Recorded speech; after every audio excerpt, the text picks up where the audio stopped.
Somewhere in the Italian countryside, a lake sits in the crater of an ancient volcano, and at the bottom of that lake, 2 Roman palaces have been resting in the dark for nearly 2,000 years.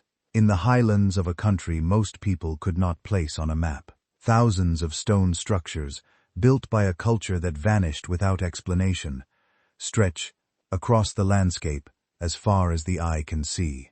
Deep in a cave system, on the other side of the world, paintings older than anything we have a name for cover the walls.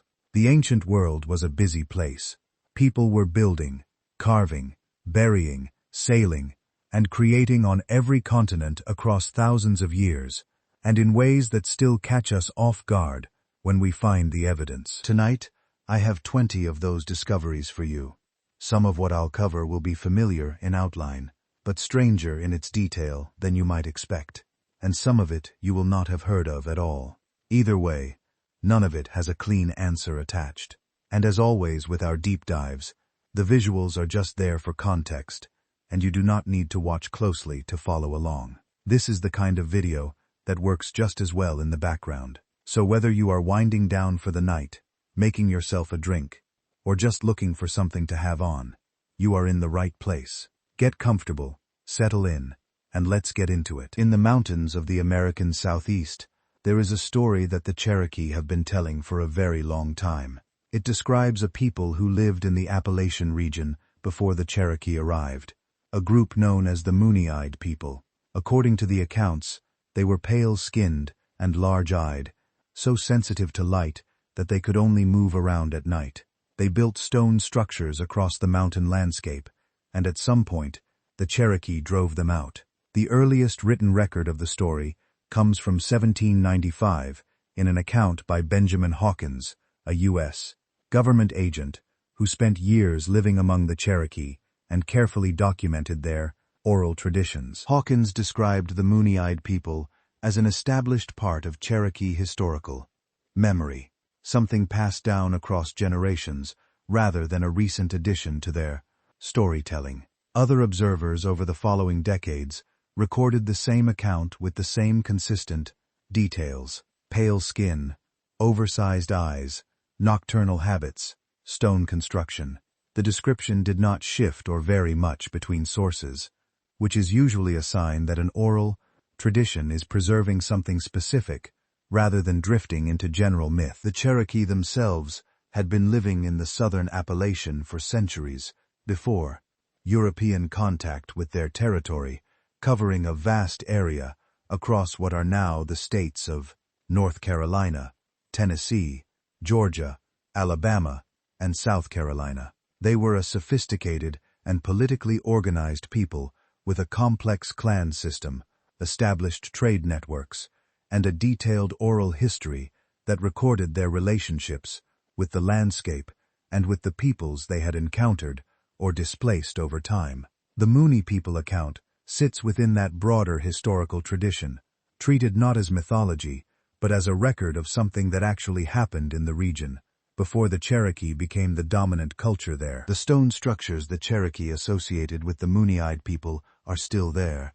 The Fort Mountain Wall in Georgia runs roughly 270 meters along the crest of a ridge in the Blue Ridge, range built from stacked stones in a clear and deliberate line. At regular intervals along the wall, there are shallow pits whose function has never been worked out. Some researchers have suggested the pits served as defensive positions. Others have proposed they were used for fire or signaling, and others have argued they are simply natural depressions in the rock that were incorporated into the wall's design. None of these explanations has been confirmed. The wall does not match the building traditions of any known Native American culture in the southeastern United States. The typical construction in this region was mound-based, not wall-based, and Fort Mountain sits outside that pattern entirely. Direct dating of the wall has been attempted several times and produced conflicting results, leaving the question of when it was built without a clean answer. In Jackson County, North Carolina, the Judacola Rock is a large soapstone boulder covered in hundreds of carved figures, lines, handprints, geometric shapes, and animal forms. The carvings cover almost the entire surface, and clearly represent a significant investment of time by whoever made them. Cherokee tradition connects the rock to a being called Judah Kula, described as a giant, slant-eyed creature who owned all the game animals in the mountains, and who was said to have leapt from a nearby peak and left his handprint in the stone on landing. Whether the carvings predate Cherokee occupation of the area or were made by Cherokee artists has never been conclusively established. A detailed survey by researchers from Western Carolina University documented over 100 individual carved elements, but could not determine who made them or when. The soapstone itself cannot be directly dated, and no organic material associated with the carving process has been recovered that would allow radiocarbon dating. The southern Appalachians sit within a region that was densely occupied by a succession of cultures going back thousands of years before the Cherokee. The woodland period cultures, active from roughly 1000 BC to 1000 AD, built earthworks and ceremonial sites across the eastern United States, including parts of the Appalachian region. Before them, the Archaic period cultures dating back as far as 8000 BC left evidence of sustained occupation across the same landscape. Whether any of these earlier cultures built the structures now associated with the Mooney people, or whether the structures represent an entirely separate and unidentified tradition, has never been established. The Mooney people description attracted a lot of theorizing from European and American scholars in the 18th and 19th centuries. The most persistent theory connected the story to a Welsh prince named Madoc, who, according to legend, sailed west across the Atlantic in 1170 AD and established a colony somewhere in the Tate Americas. Proponents argued that the Mooney people were descendants of these Welsh settlers, and some claimed to have found Welsh linguistic traces in the languages of certain Native American groups. The theory was investigated seriously and found no supporting evidence. There is no credible archaeological or genetic trace of pre-Columbian Welsh settlement anywhere in North America, and the linguistic arguments fell apart under scrutiny. The Madoc connection is not taken seriously by mainstream researchers, though it keeps turning up in popular history writing. What makes the Moon-Nide people genuinely interesting once the Madoc theory is set aside is the basic situation. The Cherokee maintained a detailed and consistent oral account of a people who came before them in the southern Appalachian, who had specific and unusual physical traits, and who left stone structures behind. The southern Appalachian contains stone structures that predate known Cherokee occupation, and that do not match any other identified culture's building tradition in the region. The Cherokee were not known for inventing elaborate historical stories about their predecessors, and the specificity of the Mooney people description, the nocturnal habits, the large eyes, the stone construction goes beyond the kind of vague predecessor story that turns up in many cultures' traditions. The southern Appalachians are significantly underexplored by archaeological standards. The terrain is difficult, funding for survey work has been limited, and large areas of the mountain landscape have never been formally investigated. A number of stone structures, similar in character to the Fort Mountain Wall, have been identified across the region without being properly studied. Whether any of these represent the remains of a pre-Sea Cherokee building tradition connected to the people the Cherokee described is a question that has not been seriously pursued with modern archaeological methods.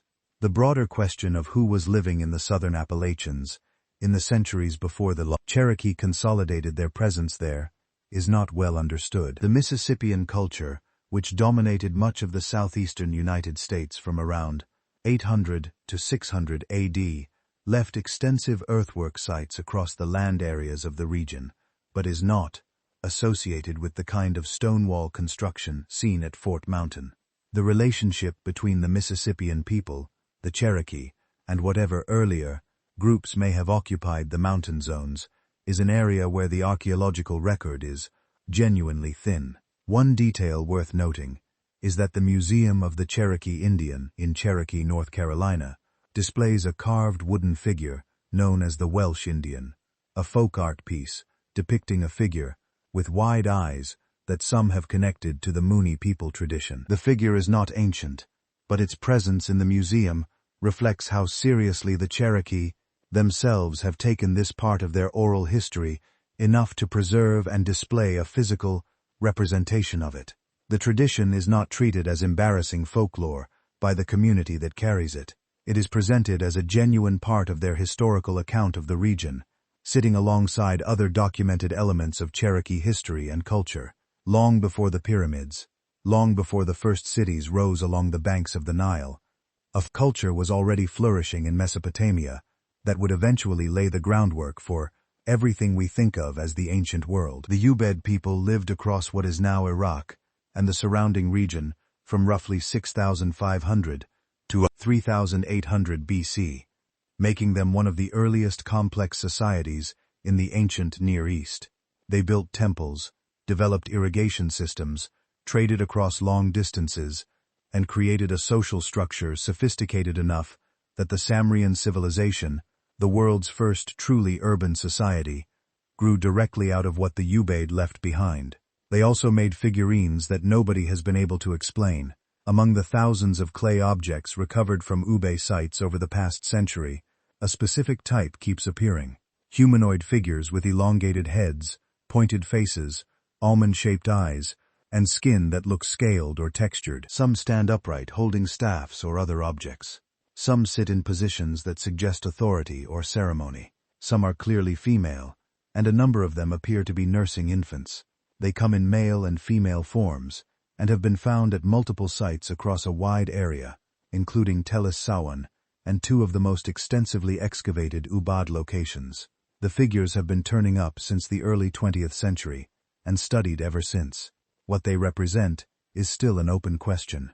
The first thing worth understanding about these figurines is that the reptilian features are not subtle or accidental. This is not a case of rough craftsmanship that could be read different ways. The elongated skulls, the narrow-pointed faces, the textured skin, and the distinctive eye shape are consistent across figures found at different sites, made at different times, spread across hundreds of miles. Whatever the Ubad people were depicting, they were depicting it deliberately and consistently over a very long period. The Ubad culture sits at a fascinating moment in human history. The period from roughly 6,500 to 3,800 BC in Mesopotamia was one of the most transformative in the ancient Near East. Farming communities were expanding, trade networks were growing, social hierarchies were developing, and the first pro-turban centers were beginning to appear. The Ube people were part of that shift, and their cultural practices fed directly into what Sumer eventually became.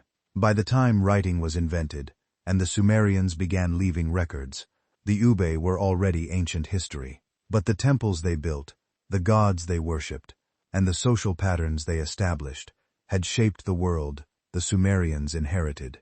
The mainstream reading of the lizard figures is that they represent deities or supernatural beings of some kind, possibly connected to a religious tradition that did not survive in not recognizable form into the later Samrian period. Giving gods human bodies with non-human features was a common practice across ancient, Nereastern cultures, and the Ubaid figures fit broadly within that pattern.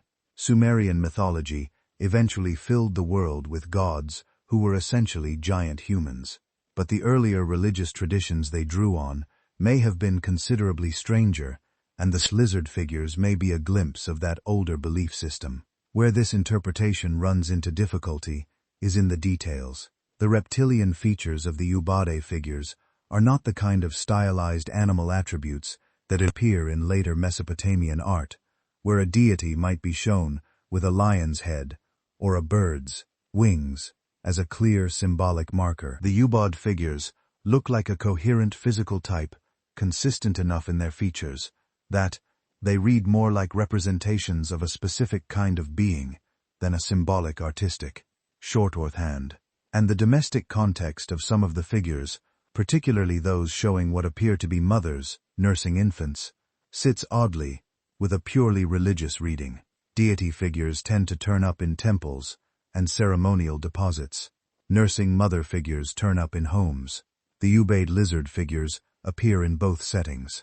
A comprehensive study of Ubi figurines, published in the journal Iraq, catalogued every known example from across the major sites.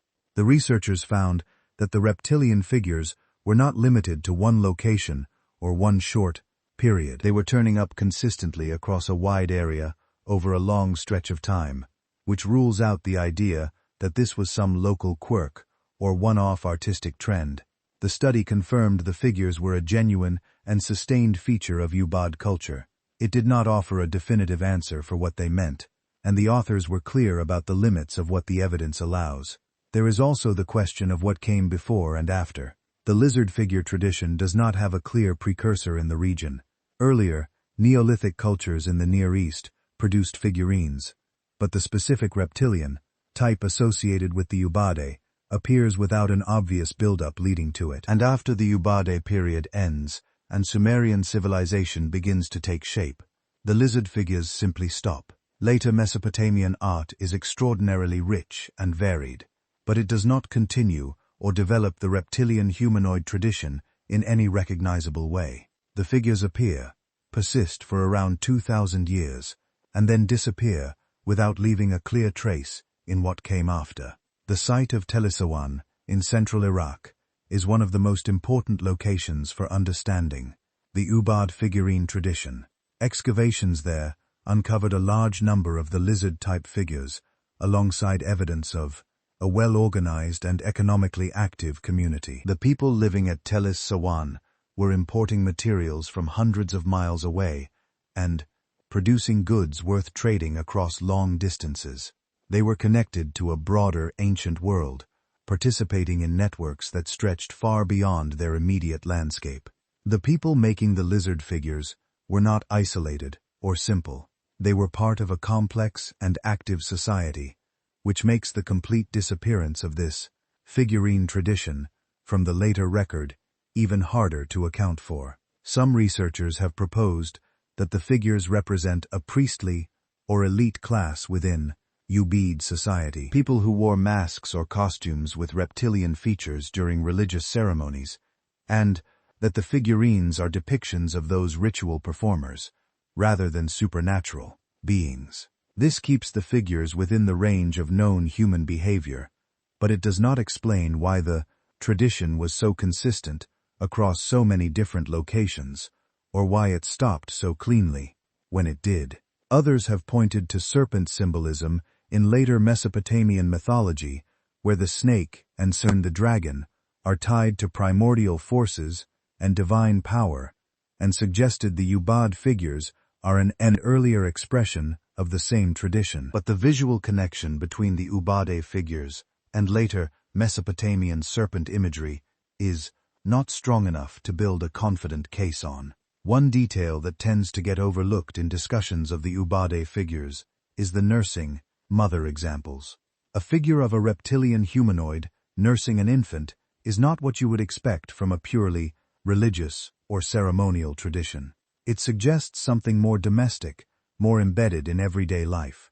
Whether that means the figures represented beings that the Ubaid people believed existed alongside them in some way, or whether it reflects something about how they understood the relationship between the human and the divine, is not something the current evidence can answer, but it is a detail that makes the purely ritual interpretation harder to settle on comfortably. What the Ubaid lizard figures leave behind is a very specific and unresolved puzzle. A culture that laid the foundation for the ancient world spent around 2,000 years consistently depicting a type of being that does not match any known religious or artistic tradition before or after them. The figures are numerous.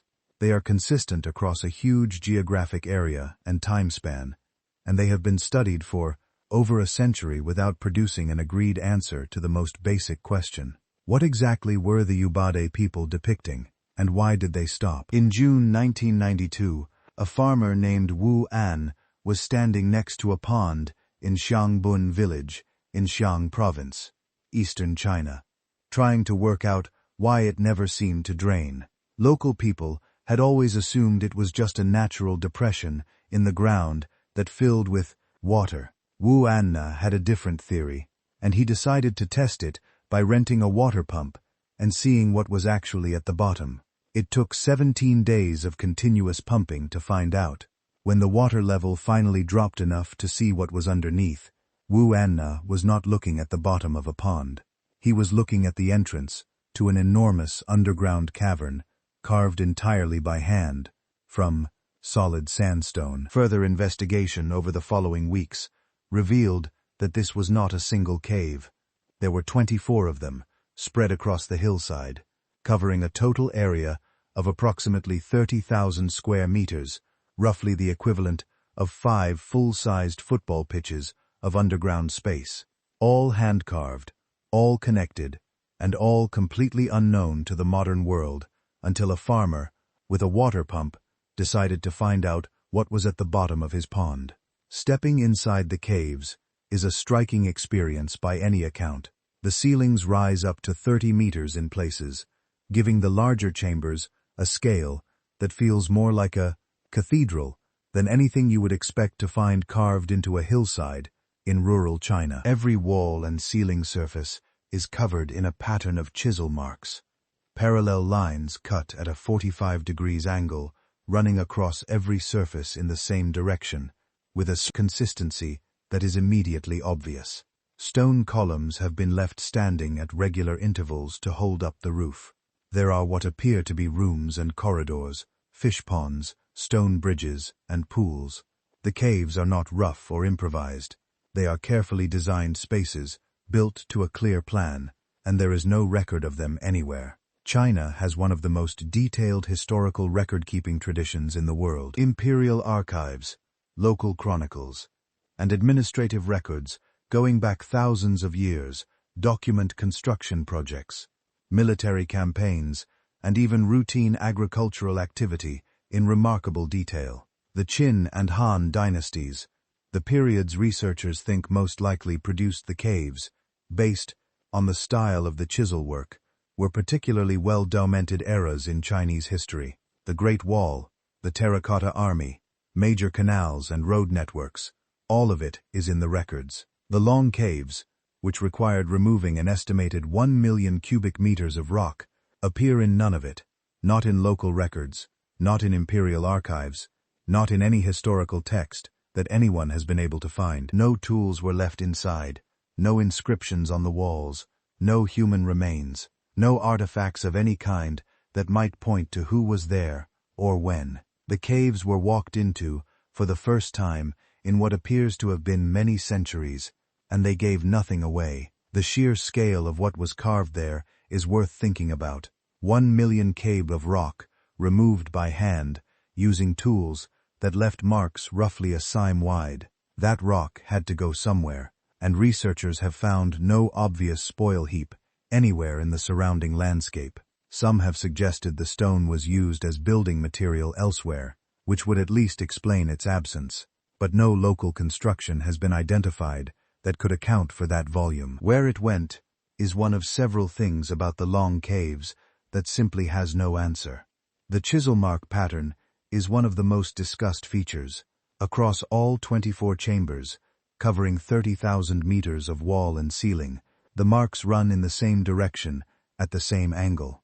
Keeping that consistency across a project this size means every worker involved was following the same technical standard throughout. That level of coordination points to a well-organized workforce operating under clear direction, not a casual or informal effort. Chinese and Japanese researchers who have looked at the structural detail of the caves have confirmed the pattern is consistent throughout, and that the caves are entirely artificial, but they have not been able to work out how old they are, or what they were built for. Dating the caves has proven just as difficult as explaining them. The chisel work looks broadly consistent with techniques from the Qin or Han dynasty periods. So, researchers have placed the construction somewhere around 2,000 years ago, but that is based on comparison with other known sites, not direct evidence. No organic material has been found inside that could be carbon dated, and the sandstone itself cannot be dated directly.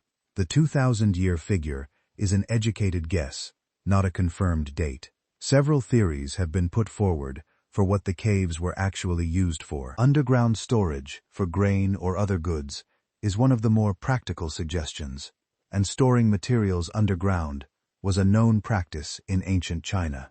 Military use is another, with the cave network possibly serving as a barracks, supply base, or refuge during a period of conflict.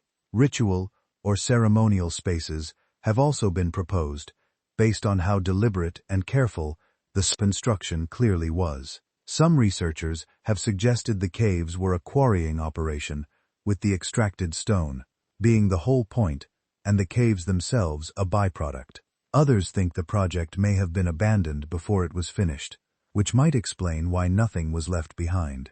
None of these theories works cleanly. A grain storage facility does not obviously need fish ponds and stone bridges. A military installation would almost certainly appear somewhere in the historical record.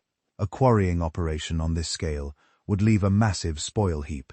The caves do not fit neatly into any of the available explanations, which is a big part of what makes them so difficult to categorize. The village of Xianbun sits in a part of Zhejiang province that was historically active during the Qin and Han periods in a region that saw considerable administrative and military movement during those dynasties. The area around the caves has not been comprehensively surveyed or excavated, and it is possible that connected surface features, access routes, settlement remains, tool storage areas exist somewhere nearby and simply have not been found yet. A more thorough survey of the surrounding landscape might produce answers, or it might just raise more questions. One detail that researchers keep coming back to is how the caves were sealed off in the first place. For the caves to have flooded and remained flooded long enough that an entire village forgot they existed, the original entrances must have been blocked or collapsed at some point after the caves were last used. Whether that happened deliberately or through natural processes over time is not known, but the result was that one of the largest hand-carved underground spaces in the world sat undiscovered for what may have been 2,000 years, hidden beneath a pond that everyone assumed was just a pond. Wu and I's discovery set off a wave of investigation that is still ongoing. The caves have been visited by researchers from China, Japan, and elsewhere, and various survey and analysis projects have been carried out over the years since 1992. The basic facts of the caves, their size, their construction quality, their internal features, their complete absence from the historical record, have all been confirmed. What has not been confirmed is anything about who built them, when exactly they were built, or what they were for. 30 years of investigation have produced a clearer picture of the caves themselves, without producing any clearer picture of the people who made them. On the rock walls of the Kimberley region in northwestern Australia, there are figures that have been watching over the landscape for thousands of years. They are large, typically painted in white, against red and ochre backgrounds, with big dark eyes, no mouths, and what appear to be halos or elaborate headdresses radiating out from their heads. They are called the Wanina, and what makes them unlike almost anything else covered in this video is that the culture that created them is still here, still maintaining them, and still regards them as very much alive. The Kimberley is one of the most remote and least visited regions in Australia, a vast stretch of ancient landscape in the far northwest of the country, characterized by dramatic sandstone gorges, seasonal rivers, and rock formations that have been accumulating human artwork for tens of thousands of years. The rock art tradition of the Kimberley is one of the oldest and most varied in the world, with paintings spanning an extraordinary range of periods and styles. The Wanina figures sit within that broader tradition, but stand apart from it, distinct in their appearance, and in the continuous cultural relationship that surrounds them. According to the Moanjin people and other Aboriginal groups of the Kimberley, the Wanja are not simply paintings of ancient beings, they are the beings themselves. The Wanjina are creator figures who shaped the landscape, established the laws by which people live and then transformed themselves into the images on the rock walls at the end of the creation.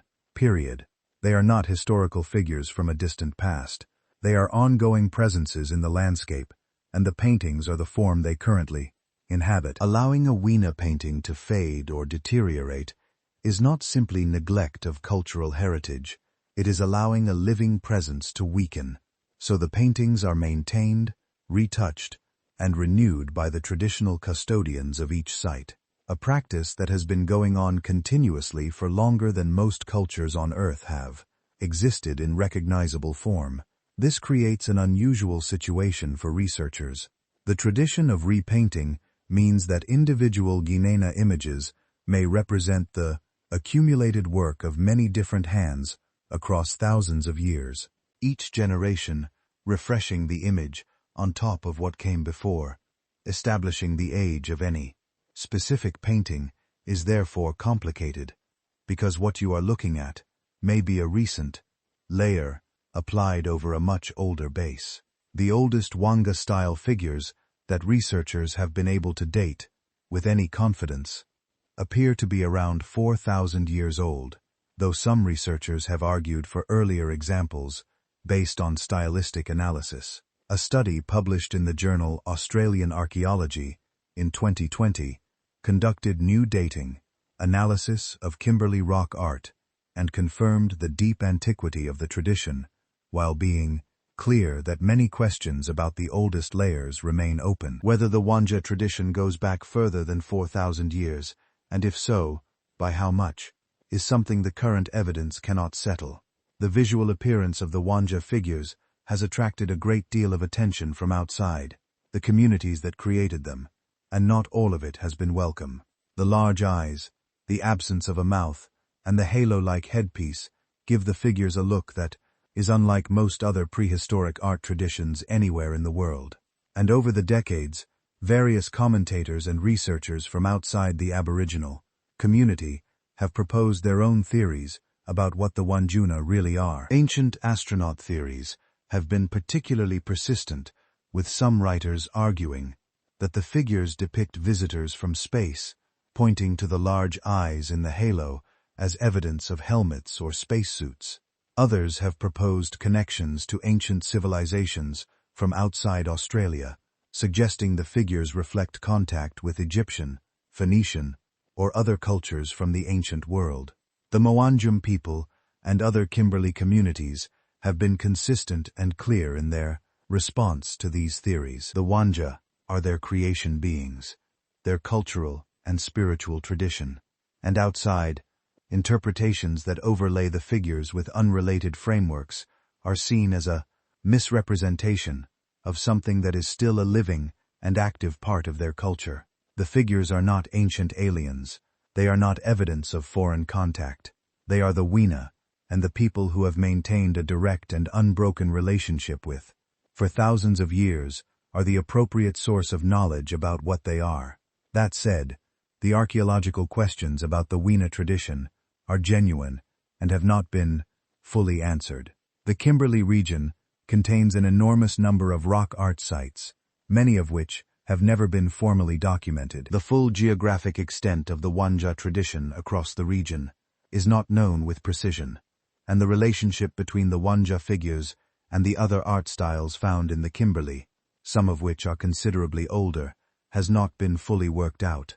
The oldest layers of rock art in the Kimberley include styles that predate the Wanjina tradition by tens of thousands of years, and understanding how the different artistic and cultural traditions of the region relate to each other over that enormous time span is a research challenge that is still very much in progress. The absence of a mouth on the Wanina figures is one of the details that researchers and visitors tend to notice first. Within Moanjim tradition, the explanation is that the Wanja do not need to speak because their power operates through presence and through the rain and weather they control. The Wanja are strongly associated with the wet season and with the storms that bring life to the Kimberley landscape. But from an outside perspective, the missing mouth is one of the most visually distinctive features of the figures and one of the things that makes them feel unlike other prehistoric art traditions. Combined with the large dark eyes and the radiating headdress, the overall effect is of a being that feels designed to be seen and recognized rather than simply decorative. The Kimberley itself gives some context for why this region produced such a sustained and distinctive artistic tradition. It is an ancient landscape in a very literal sense, with some of the oldest exposed rock formations on the planet and a level of ecological diversity that supported human populations continuously for at least 50,000 years. The Aboriginal communities of the Kimberley developed cultural traditions across that enormous span of time that have no parallel elsewhere in terms of their depth and continuity. The Wanja paintings are one expression of that continuity, a tradition that has been maintained across thousands of years through a direct and living cultural connection, rather than through archaeological recovery and reconstruction. Most ancient art traditions are things we look at from the outside, trying to reconstruct what they meant to the people who made them from physical evidence and context. The Wanina are different. There are people alive today who can tell you directly what the figures are, what they mean, and why they are maintained, because that knowledge has been passed down in an unbroken line from the people who first painted them. That is an extraordinary thing in the context of ancient mysteries, and it makes the Wanja, simultaneously, one of the better understood and one of the more genuinely complex entries on this list. While Australia was developing one of the world's most enduring artistic traditions, something very different was happening on the other side of the planet. In what is now Ukraine, Moldova, and Romania, a culture was building cities, not villages, not small settlements, but genuine large-scale planned urban communities, thousands of years before most of the world was doing anything of the kind. The Kukatani Trialia culture was active from roughly 4,800 to 3,500 BC, during what archaeologists call the Copper Age in southeastern Europe. This was a period of growing social complexity across the region, with communities trading across long distances and developing increasingly sophisticated material culture. But the Kukuteni Tripilia people were doing something on a scale that stands out even against that broader backdrop of development. Their settlements ranged from small villages of a few dozen houses to enormous planned communities covering up to 320 hectares. The largest of these sites housed an estimated 10 to 15,000 people, which would have made them among the biggest human settlements anywhere on Earth at the time. For context, the early cities of Mesopotamia, the ones usually credited as the world's first urban centers, were developing at roughly the same period and on a comparable scale.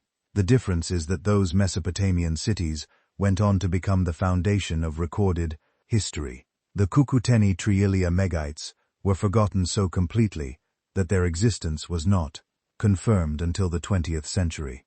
The layout of the larger settlements is one of the things that makes them so striking.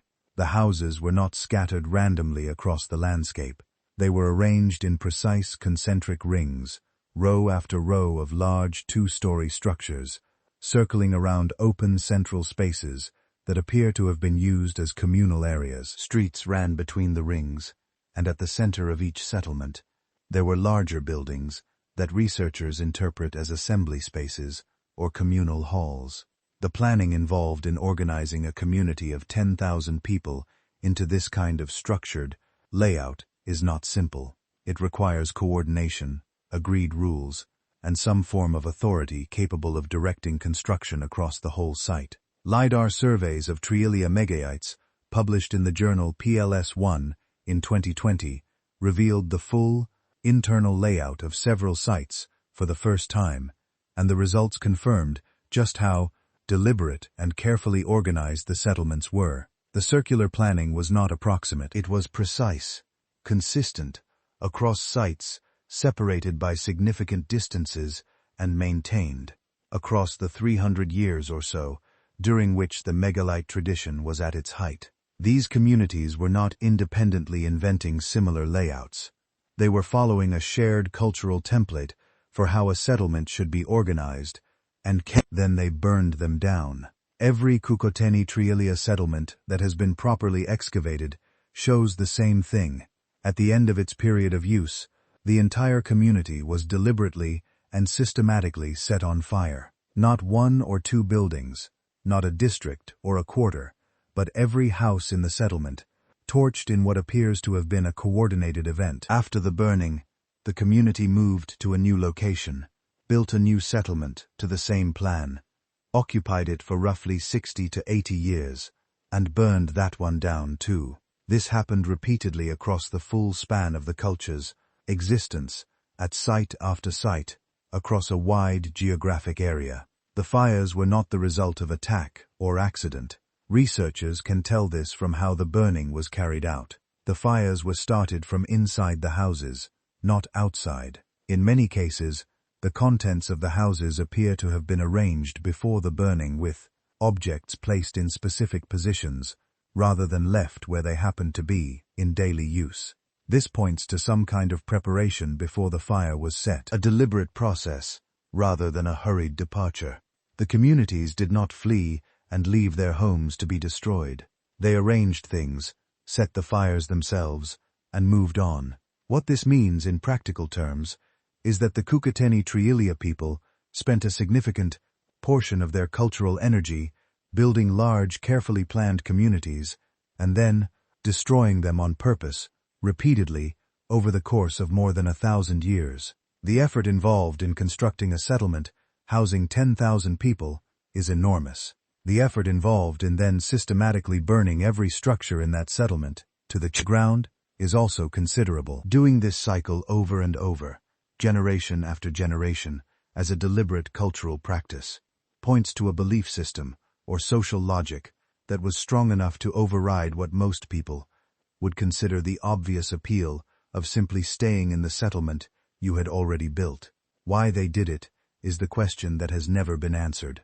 The theories on offer cover a wide range. Religious practice is the most commonly proposed explanation, with the burning interpreted as a ritual act connected to beliefs about renewal, purification, or the relationship between communities and the land they occupied. Practical responses to soil exhaustion have been proposed, with the burning clearing the site, and the community moving to allow the land to recover. Though this does not explain the deliberate interior arrangement of objects before the fire. Disease control has been suggested, with the burning serving to eliminate whatever had built up in a densely occupied settlement over decades. A form of social reset, periodically destroying accumulated wealth and starting fresh, has also been put forward. None of these explanations has been confirmed, and none of them accounts for all the features of what the archaeology actually shows. The population question adds another layer. Feeding and supplying 10 to 15,000 people in a single settlement in Copper Age Europe was a significant logistical challenge. The agricultural land required to sustain a community of that size had to be organized and managed, and the Kukotani Triilia record does not fully document how this was achieved. There is evidence of crop cultivation and animal herring, but the full scale of the food production system that supported the Megichites has not been reconstructed. Around 3500 BC, the entire culture disappears from the record. The megasites stop being built. The distinctive pottery, the figurines, the circular settlement layouts, all of it is gone, replaced by material culture associated with different populations moving into the region. Where the Kukoteni Triilia people went, whether they were displaced, absorbed, or simply dispersed across a wider area and lost their cultural cohesion in the process, has not been established. One of the largest prehistoric cultures in European history, responsible for some of the biggest settlements in the ancient world, left the record without explanation, and the communities that came after them built nothing like what had been there before.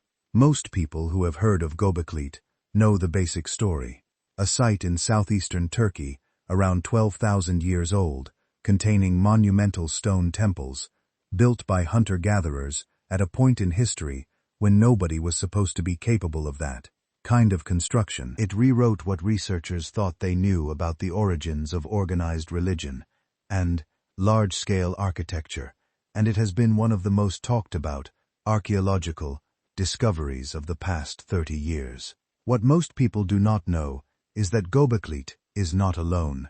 About 150 kilometers to the east, in the Martin province of southeastern Turkey, near the town of Dargit, in the upper Tigris Valley, there is a site called Bonuklu Tarla. Excavations there began in 2012 under the direction of Ergul Kotus of Artuklu University, and what has come out of the ground since then has been attracting serious international attention. A 2022 study in the journal Antiquity formally introduced the site to the broader archaeological community, describing it as one of the most significant early Neolithic sites yet found, and calling for expanded excavation.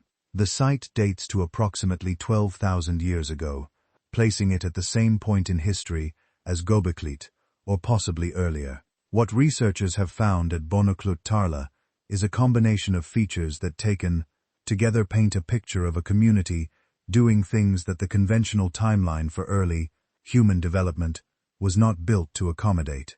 There are monumental stone buildings with carved decorations. There are T-shaped pillars, the same architectural feature that defines Göbekli Tepe and gives it such a distinctive appearance. There is evidence of ritual feasting on a significant scale, and there are human skulls that appear to have been deliberately modified and put on display. Then there are the beads. Over 100,000 beads have been recovered from Bonuklu so far, made from stone, shell, and obsidian, with some of the raw materials traced to sources hundreds of miles from the site. That is the highest density of beads found at any site of this age anywhere in the world. What exactly they were used for has not been established. They could have been decorative, worn as personal ornament. They could have been ritual objects connected to the ceremonies taking place at the monumental buildings. They could have served an economic function used in exchange or as markers of status. The sheer quantity of them and the variety of materials they were made from points to beads being a significant part of life at Bonuklu Tarla.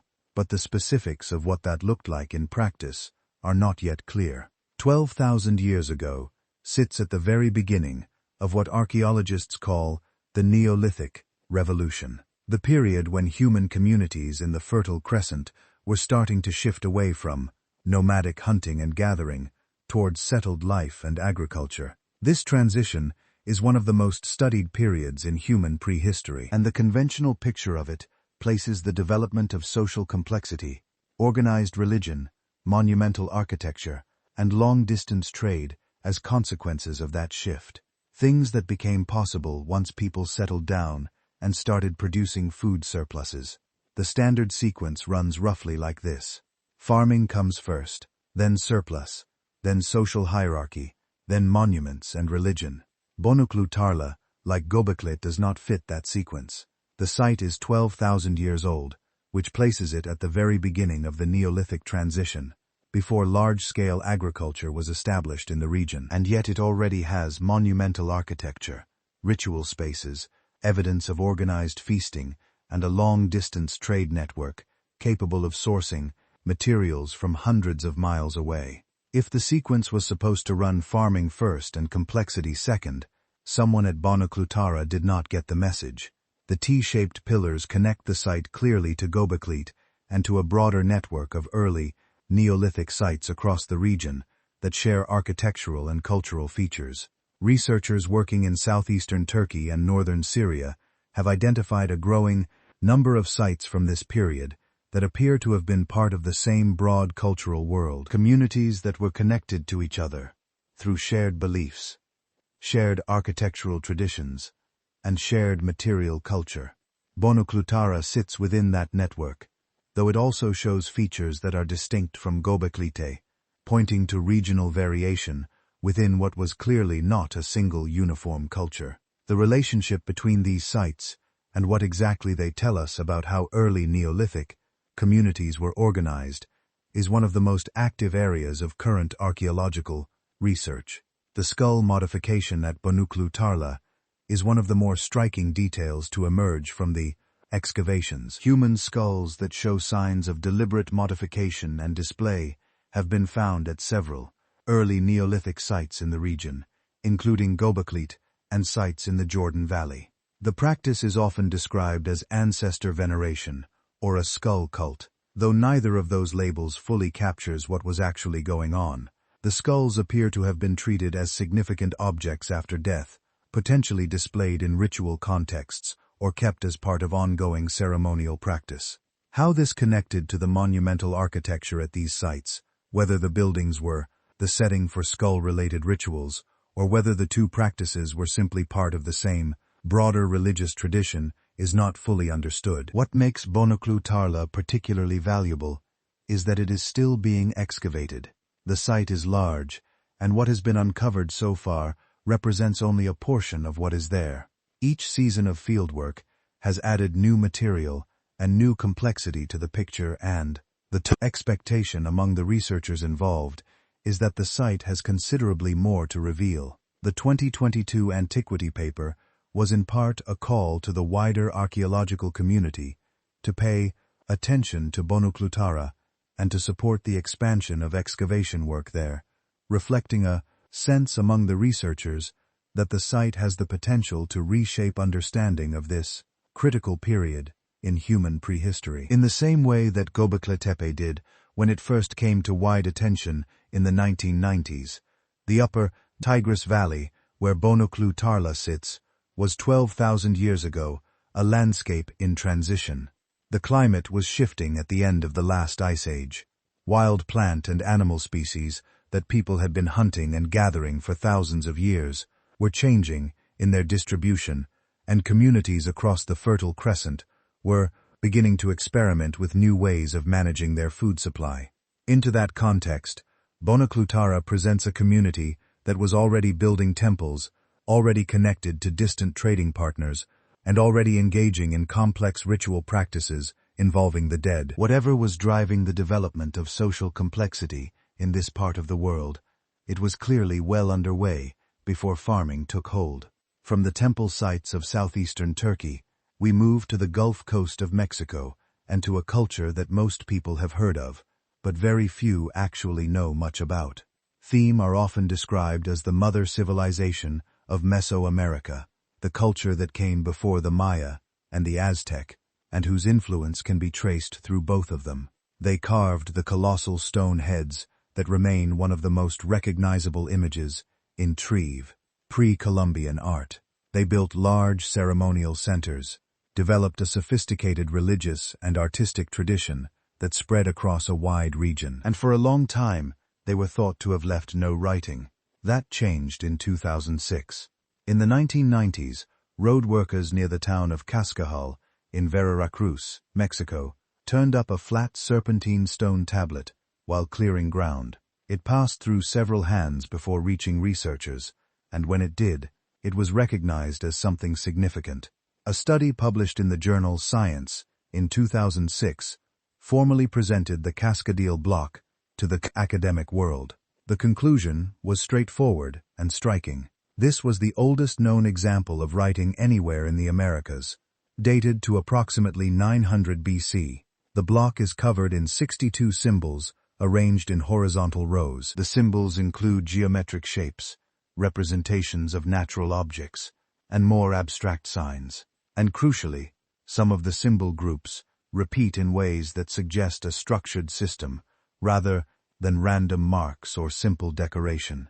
Repeated symbol groups are one of the key indicators of a genuine writing system, because they point to the same words or concepts being recorded more than once. The casket block has enough of this internal patterning to make a strong case for being a real script rather than decorative carving. The researchers who published the 2006 study were careful in their language, noting that the evidence was consistent with a writing system without making stronger claims than the evidence could support. But the broader conclusion that this was intentional structured communication, recorded in symbols, has held up to scrutiny. Before this discovery, the oldest known writing in the Americas was attributed to later Mesoamerican cultures, with the earliest confirmed examples coming several centuries after the Mech period. The Cascade block pushed that timeline back significantly and handed the credit for inventing writing in the Americas to the Mech, a culture whose relationship to the civilizations that came after them is already one of the most debated questions in the field. The Mech flourished along the Gulf Coast of Mexico from roughly 1500 to 400 BC. Their two major ceremonial centers were San Lorenzo and La Venta, both of which have been extensively excavated, and both of which continue to produce new findings. San Lorenzo is the older of the two, reaching its peak influence around 1000 BC, with La Venta rising to prominence after San Lorenzo decline and remaining active until around 400 BC. At their height, the Mech were the dominant cultural force in Mesoamerica, and their influence on later cultures is visible in artistic motifs, religious symbolism, and architectural traditions that appear across the Maya world and beyond. The famous colossal heads, portraits of specific rulers, carved from basalt boulders, weighing up to 40 tons, and transported from quarries dozens of miles away, are the most immediately striking evidence of their capabilities. 17 of these heads have been found across Mech sites, each one distinct and believed to represent a specific individual ruler, making them one of the earliest known traditions of portrait sculpture anywhere in the Americas. Who the Olmec actually were is a question that has never been satisfactorily answered. Their ethnic identity, the language they spoke, the structure of their political organization, and the origins of their culture are all disputed. Several researchers over the years have proposed that the Mech had connections to cultures from outside the Americas, pointing to features of the colossal heads that some have read as African in appearance and to artistic elements that others have compared to styles from China or Southeast Asia. The mainstream archaeological view is that the Olmec were a fully indigenous Mesoamerican development with no meaningful outside influence, and the genetic and archaeological evidence supports that position. But the debate about Olmec origins has a long history and has not entirely gone away, resurfacing periodically in both academic and popular discussions of pre-Columbian history. The more immediate problem with the Cascayo block is that it cannot be read. The block is the only known example of Mech writing. There is no second inscription, no parallel text, no bilingual document that might provide a way in. Deciphering an unknown script without any of these reference points is extraordinarily difficult. The methods that cracked Linear B, the ancient Greek script, and that eventually allowed researchers to read Egyptian hieroglyphs, all depended on having multiple examples to work with, or a bilingual text where the same content appears in a known language alongside the unknown one. The Rosetta Stone, which unlocked Egyptian hieroglyphs, worked precisely because it carried the same royal decree in 3 scripts, one of which was already understood. With just a single block and 62 symbols, none of those approaches can be applied. The Casco script may remain unread until another example of Mech writing turns up somewhere. And given that no other example has surfaced in the decades since the block was identified, there is no guarantee that one ever will. One detail about the block itself adds another layer to the mystery. The surface shows signs of having been deliberately marked or scored before it was deposited in a way that some researchers interpret as intentional defacement. The suggestion is that the block may have been ritually decommissioned before being buried, effectively retired from use through a deliberate act, rather than simply discarded or lost. If that is correct, it implies that the object had a specific kind of significance, and that its deposition was a considered act, rather than an accident of preservation. It also raises the possibility that the defacement was meant to neutralize whatever power or meaning the inscription carried, which opens up questions about how the Achash understood the written word and what they believed it was capable of. In several ancient cultures, writing was regarded as carrying an active force, something that could be dangerous or powerful in its own right. Deliberately damaging a text before bearing it fits that kind of belief system, though applying that framework to the Mech without more evidence is speculative. The relationship between the meme script and the writing systems that developed later in Mesoamerica is another open question. The Maya developed one of the most sophisticated writing systems in the ancient world, capable of recording history, mythology, astronomy, and administrative information in considerable detail. Researchers have long debated whether Maya writing developed independently, or whether it drew on an earlier tradition, possibly. The Cascadile block does not provide a clear answer either way. The symbols on the block do not have obvious direct counterparts in Maya glyphs, which suggests the two systems were not simply related versions of the same script. But the Met cultural influence on the Maya was broad and deep in other respects, and it would not be surprising if the tradition of writing itself, even if not the specific symbols, passed from one culture to the other in some form. Ongoing excavation at San Lorenzo and La Venta has continued to refine the chronology of Memic civilization and add detail to the picture of how these centers functioned. New finds regularly emerge from both sites, including evidence of large-scale construction, elaborate burial practices, and long-distance trade in materials like jade and obsidian, sourced from hundreds of miles away. None of this work has produced another example of the Cascade script, and the core questions about Mech origins and the meaning of the block remain as open as they were when the 2006 study was published. What the Cascadale block represents is a writing system invented by a culture whose own origins are unclear, recorded on a single surviving object that has been deliberately damaged and cannot be deciphered, belonging to a civilization that influenced every major culture that followed it in Mesoamerica, while leaving almost no readable record of its own beliefs, history, or internal life. The culture that produced it went on to shape the Maya, the Aztec, and others, and yet the script they invented left no clear descendants in any of the writing systems that came after. Of all the missing tombs in Egyptian history, one stands above the rest, not because of the gold it might contain, or the treasures that might be waiting inside, but because of the woman it belonged to, and the questions her burial might finally answer.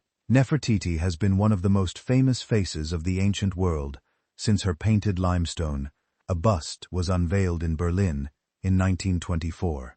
She was the great royal wife of the pharaoh Akhenaten, one of the most powerful women in Egyptian history, and possibly one of its most powerful rulers, and nobody knows where she is buried. Nefertiti lived and ruled during what historians call the Amarna period, roughly 1350 to 1330 BC, one of the most unusual and contested chapters in all of Egyptian history. Her husband, Akhenaten, did something no Egyptian pharaoh had done before or would do again. He dismantled the existing religious order, closed the temples of the traditional gods, stripped the priests of their power, and declared that Egypt would worship a single deity, the Aten, represented as the Dis of the sun. He built an entirely new capital city for this new religion, a place called Akhenaten, on a stretch of desert that is now known as Amara, and moved the entire apparatus of Egyptian state there. It was one of the most radical transformations in the history of any ancient civilization, carried out within a single reign. Nefertiti appears prominently throughout Akhenaten's rule, depicted in temple reliefs, in roles that are unusually active and authoritative even by the standards of Egyptian royal women. In some images, she is shown smiting enemies, a pose traditionally reserved for pharaohs. In others, she presides over religious ceremonies in ways that suggest real religious authority rather than ceremonial presence.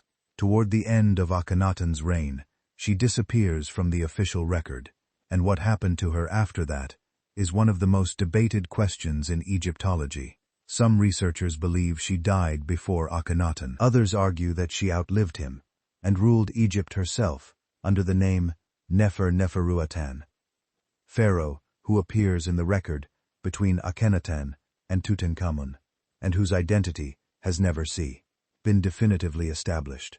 If Nefertiti and Nefernaten are the same person, she was not just a royal wife. She was a pharaoh in her own right. After Akhenaten's death, the religious revolution he had imposed was reversed quickly and thoroughly. The temples of the traditional gods were reopened, The Aten cult was dismantled, and Amarna was abandoned. Within a generation, the pharaohs who followed, including Tutankhamun and his successor, Horemheb, were actively working to erase the Amarna period from the official record, chiseling out Akhenaten, his name, from monuments, and removing references to his reign from the king lists. The erasure was systematic enough that for a long time in the modern era, Akhenaten was not even known to historians. His existence was only fully reconstructed in the 19th and 20th centuries from the very monuments that had been meant to erase him. In that context, the absence of Nefertiti's tomb makes a certain kind of sense.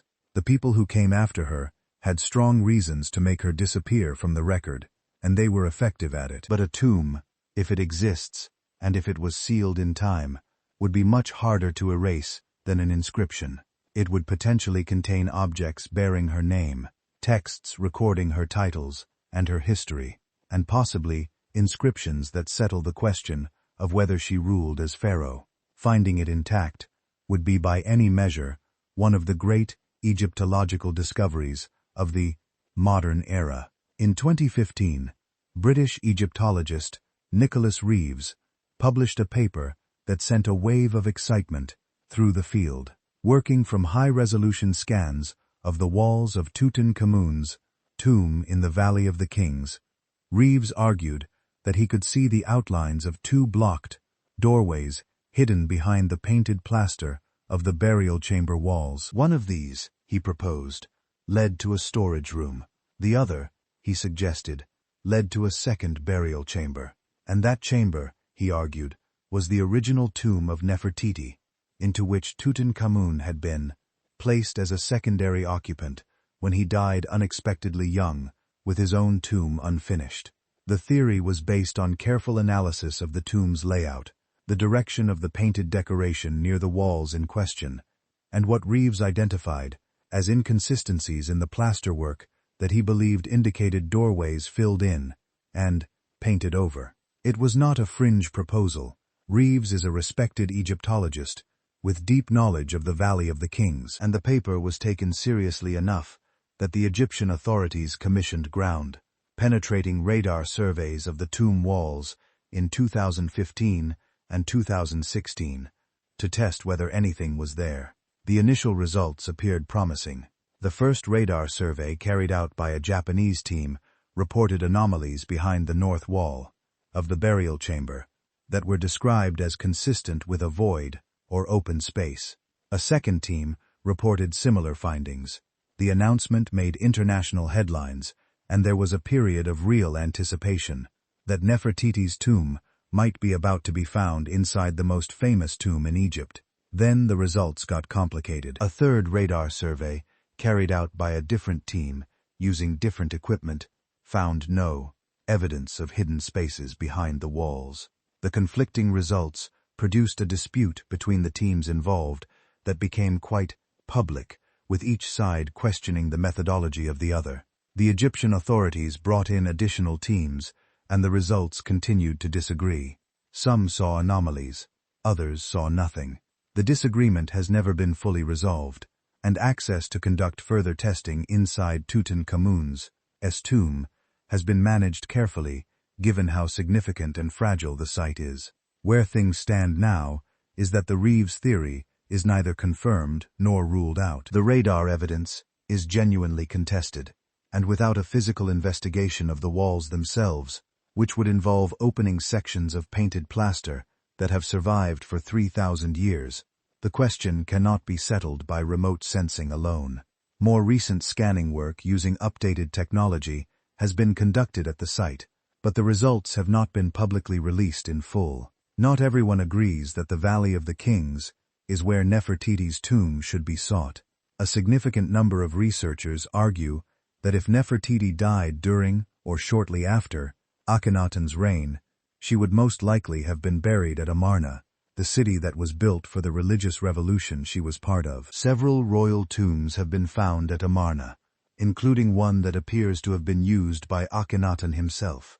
The royal tomb at Amarna was robbed in antiquity, and its contents largely destroyed, and it is possible that Nefertiti's burial, if it was in the same necropolis, suffered the same fate long before modern archaeologists arrived.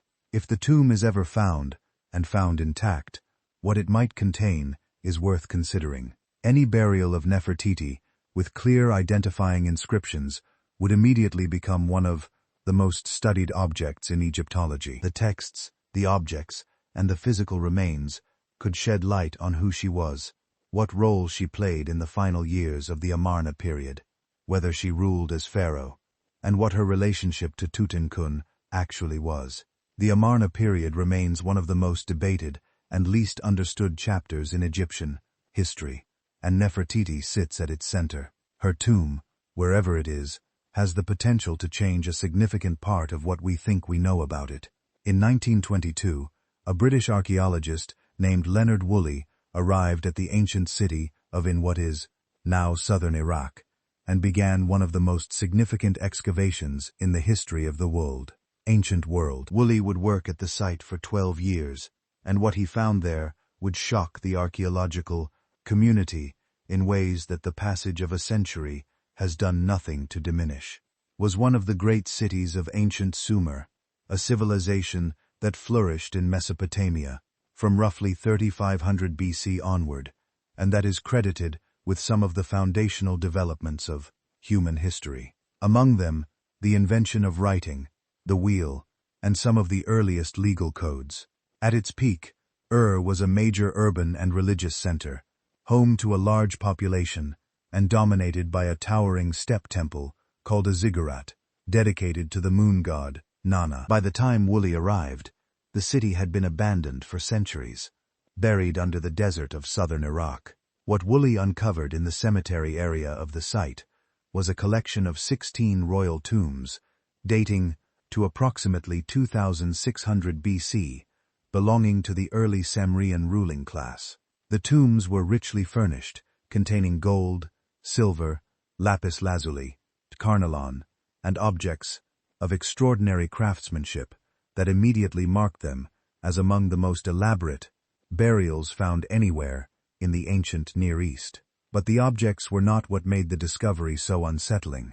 Several of the tombs contained additional human remains, not one or two attendants buried alongside a ruler, but dozens of people arranged in large pits adjacent to the main burial chamber. In the tomb of Queen Puabi and several others, these pits held the remains of up to 74 individuals in a single deposit. The people in the pits were wearing their court dress. They were accompanied by musical instruments, gaming boards, gold drinking vessels, and other luxury objects.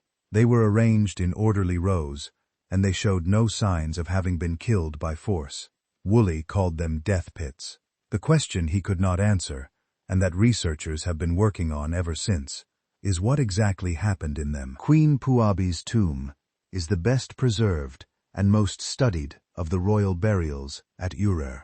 Puabi herself was found in a wooden chamber within the tomb, wearing one of the most spectacular headdresses ever recovered from the ancient world.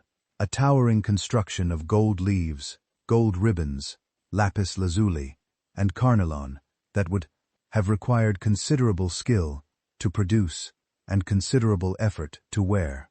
A lapis lazuli cylinder seal, found with her, bore her name and the title Nin, meaning lady or queen, confirming her identity.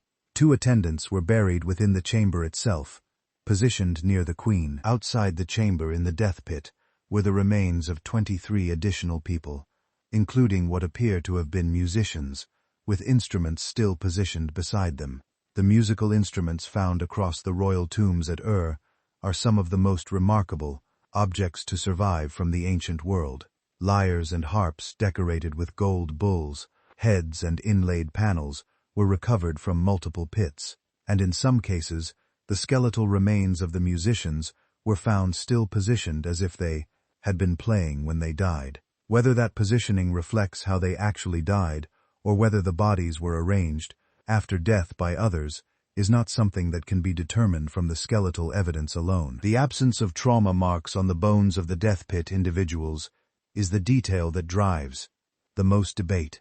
People who are killed by force, whether by stabbing, blunt force, strangulation, or other means, typically show physical evidence of that violence in their bones, or skulls. The individuals in the UR death pits do not show this evidence, at least not in the examinations carried out so far. They appear to have died in place in their arranged positions, without struggle or injury. The most widely discussed explanation is poison consumed voluntarily as part of the burial ritual.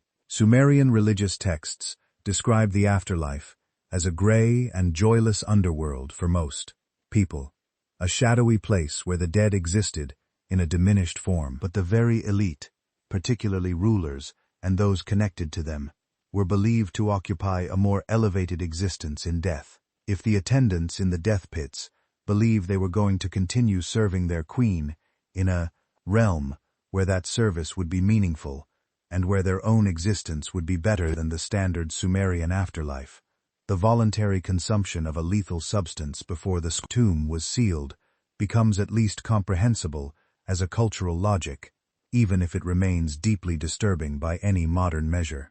In 2019, a study published in PLS One added a significant new piece of evidence to this picture. Bioarchaeological analysis of skulls from the death pits found traces of a mercury-based compound in multiple individuals.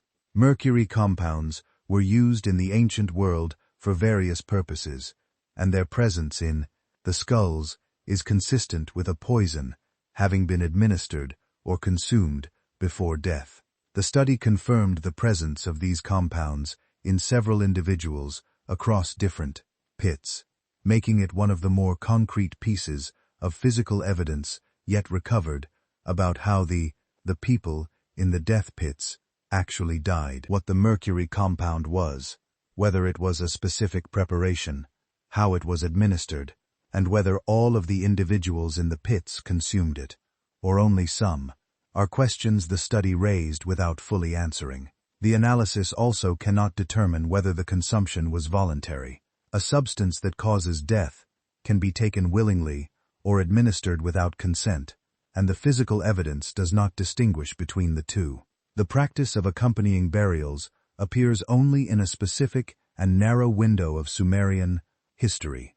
The royal cemetery dates to the early dynastic period, roughly 2900 to 2300 BC, and the death pits are concentrated within an even shorter span within that period. Later Sumerian and Babylonian royal burials do not show the same practice, and there is no clear evidence of accompanying burials on this scale at other Sumerian cities from the same period. Why this practice existed, and why it happened in this specific window of time, and then stopped, and whether it was unique to, or whether similar burials at other sites simply have not yet been found, are all open questions.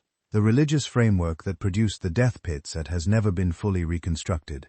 The Sumerian texts that survive from this period do not contain a direct account of the burial ritual or the beliefs that underpinned it. Later Sumerian literature, including the famous Epic of Gilgamesh, gives some sense of how the Sumerians thought about death and the afterlife.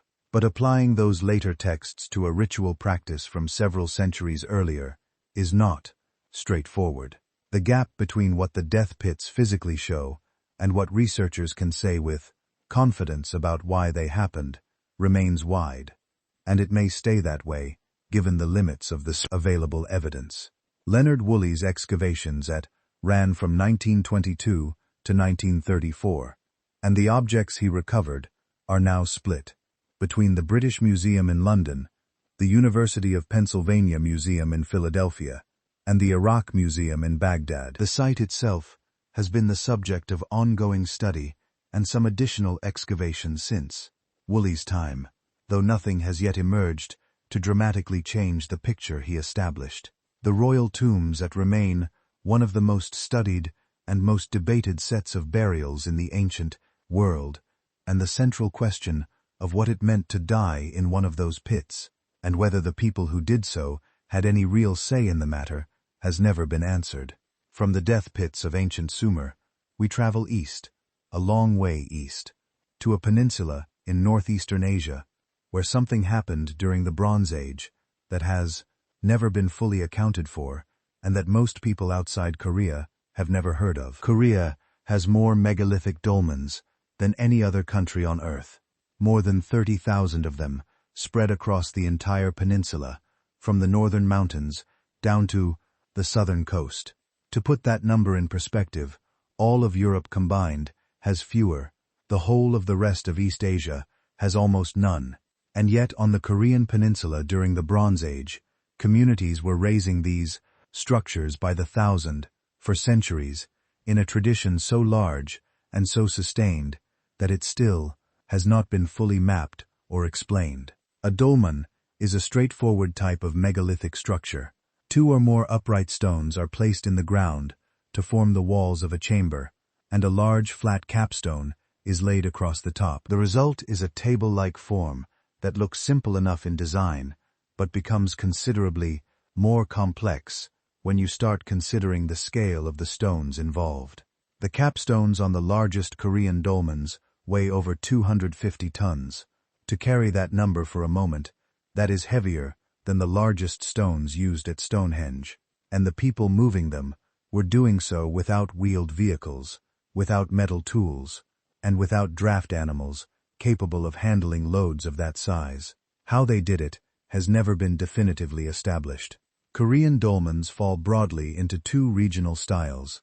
In the northern part of the peninsula, the table type is most common with large upright stones, forming a visible above-ground chamber topped by the capstone. In the south, the capstone type dominates, where the burial chamber is dug below ground, and only the capstone sits visibly at the surface, sometimes resting directly on the ground or on smaller support stones.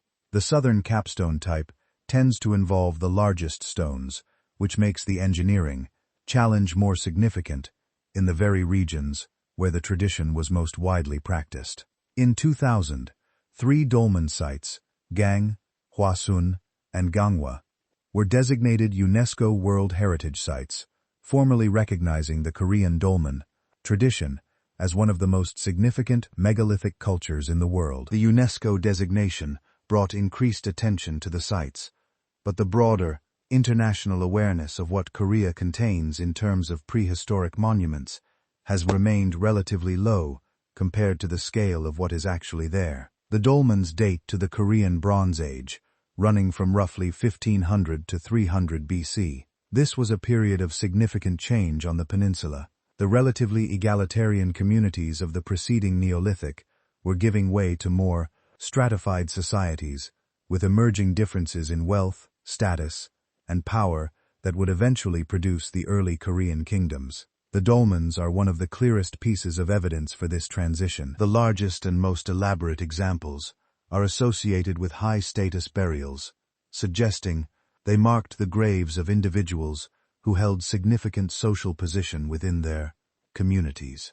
Building a dolmen with a 250-ton capstone required organizing and directing a substantial labor force, which in turn implies the existence of authority structures capable of mobilizing that kind of effort.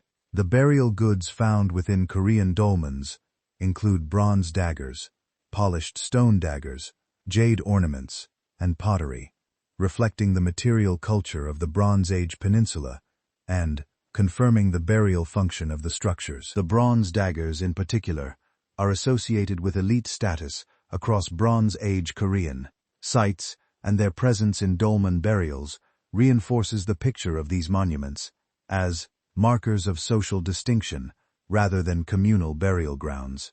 What has never been explained is why this tradition developed to such an extraordinary scale on the Korean peninsula specifically. Megalithic traditions exist in other parts of the world, in Europe, in South Asia, in parts of Southeast Asia, and researchers have generally concluded that these traditions developed independently rather than spreading from a single source.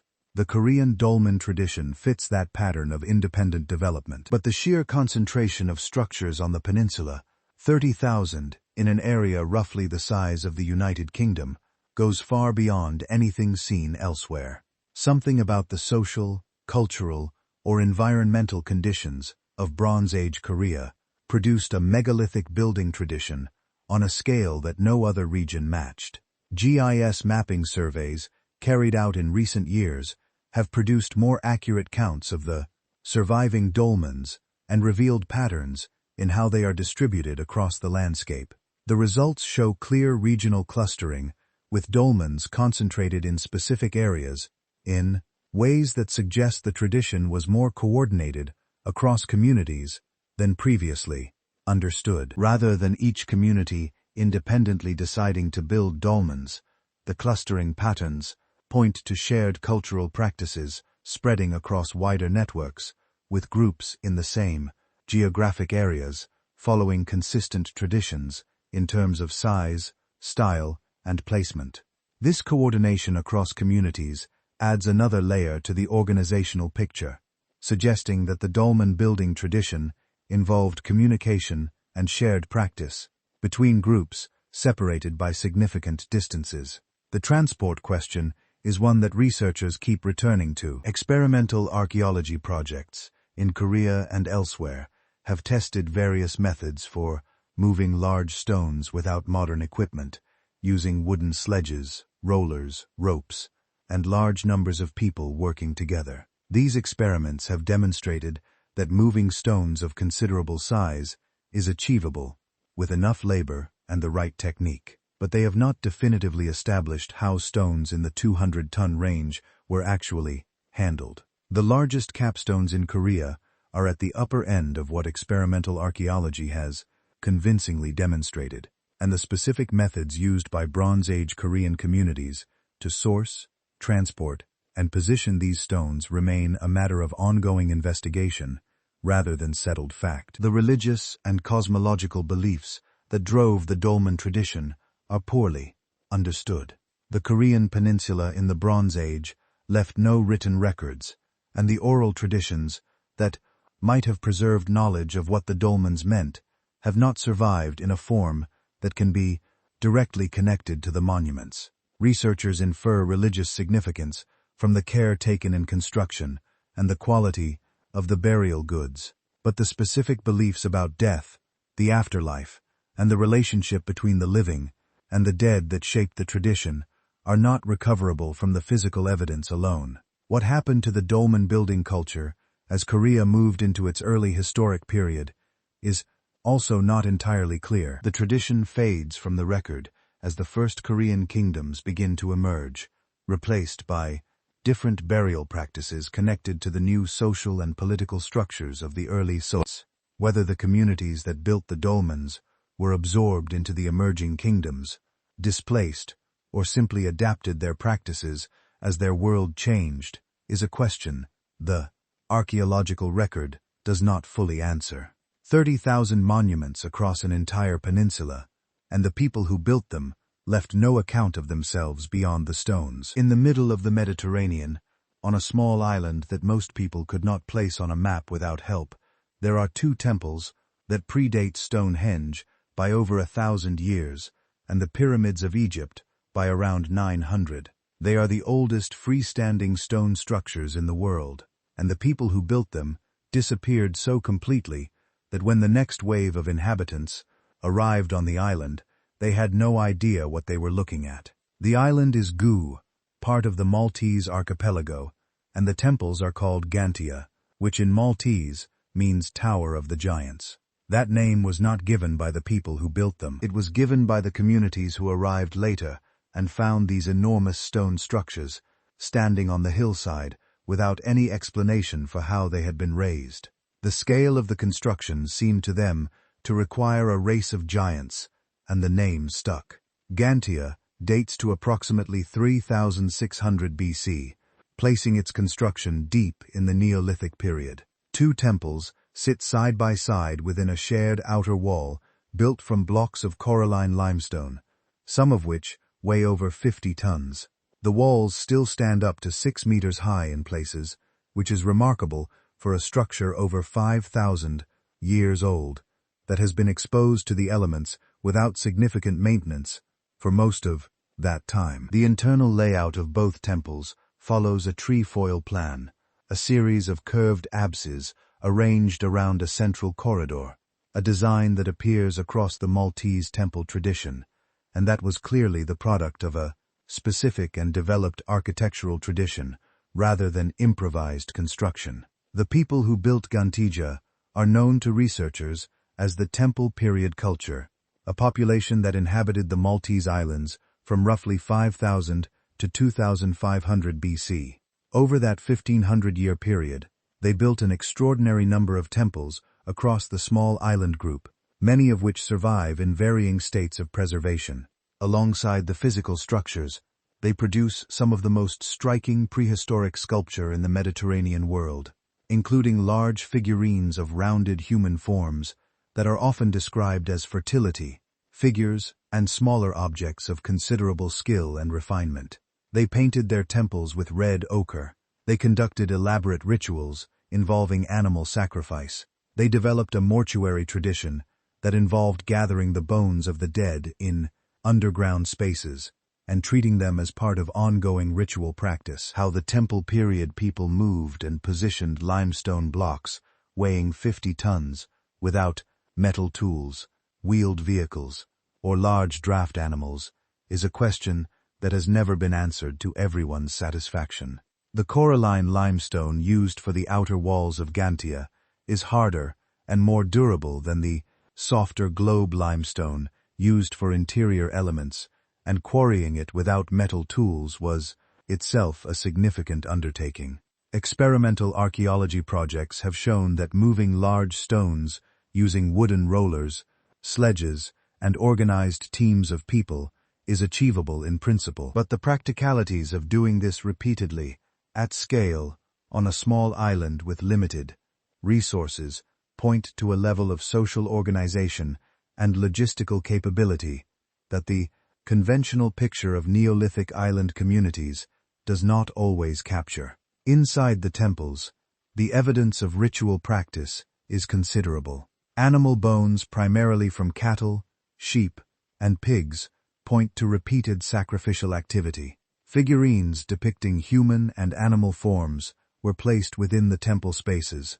Human bones have been found in and around the structures, suggesting the temples were connected to the treatment and commemoration of the dead, as well as to the worship of whatever deities the Temple Period people recognized. The dominant religious figure across the Maltese temple tradition appears to have been a large, rounded deity form, represented in multiple figurines found across different sites.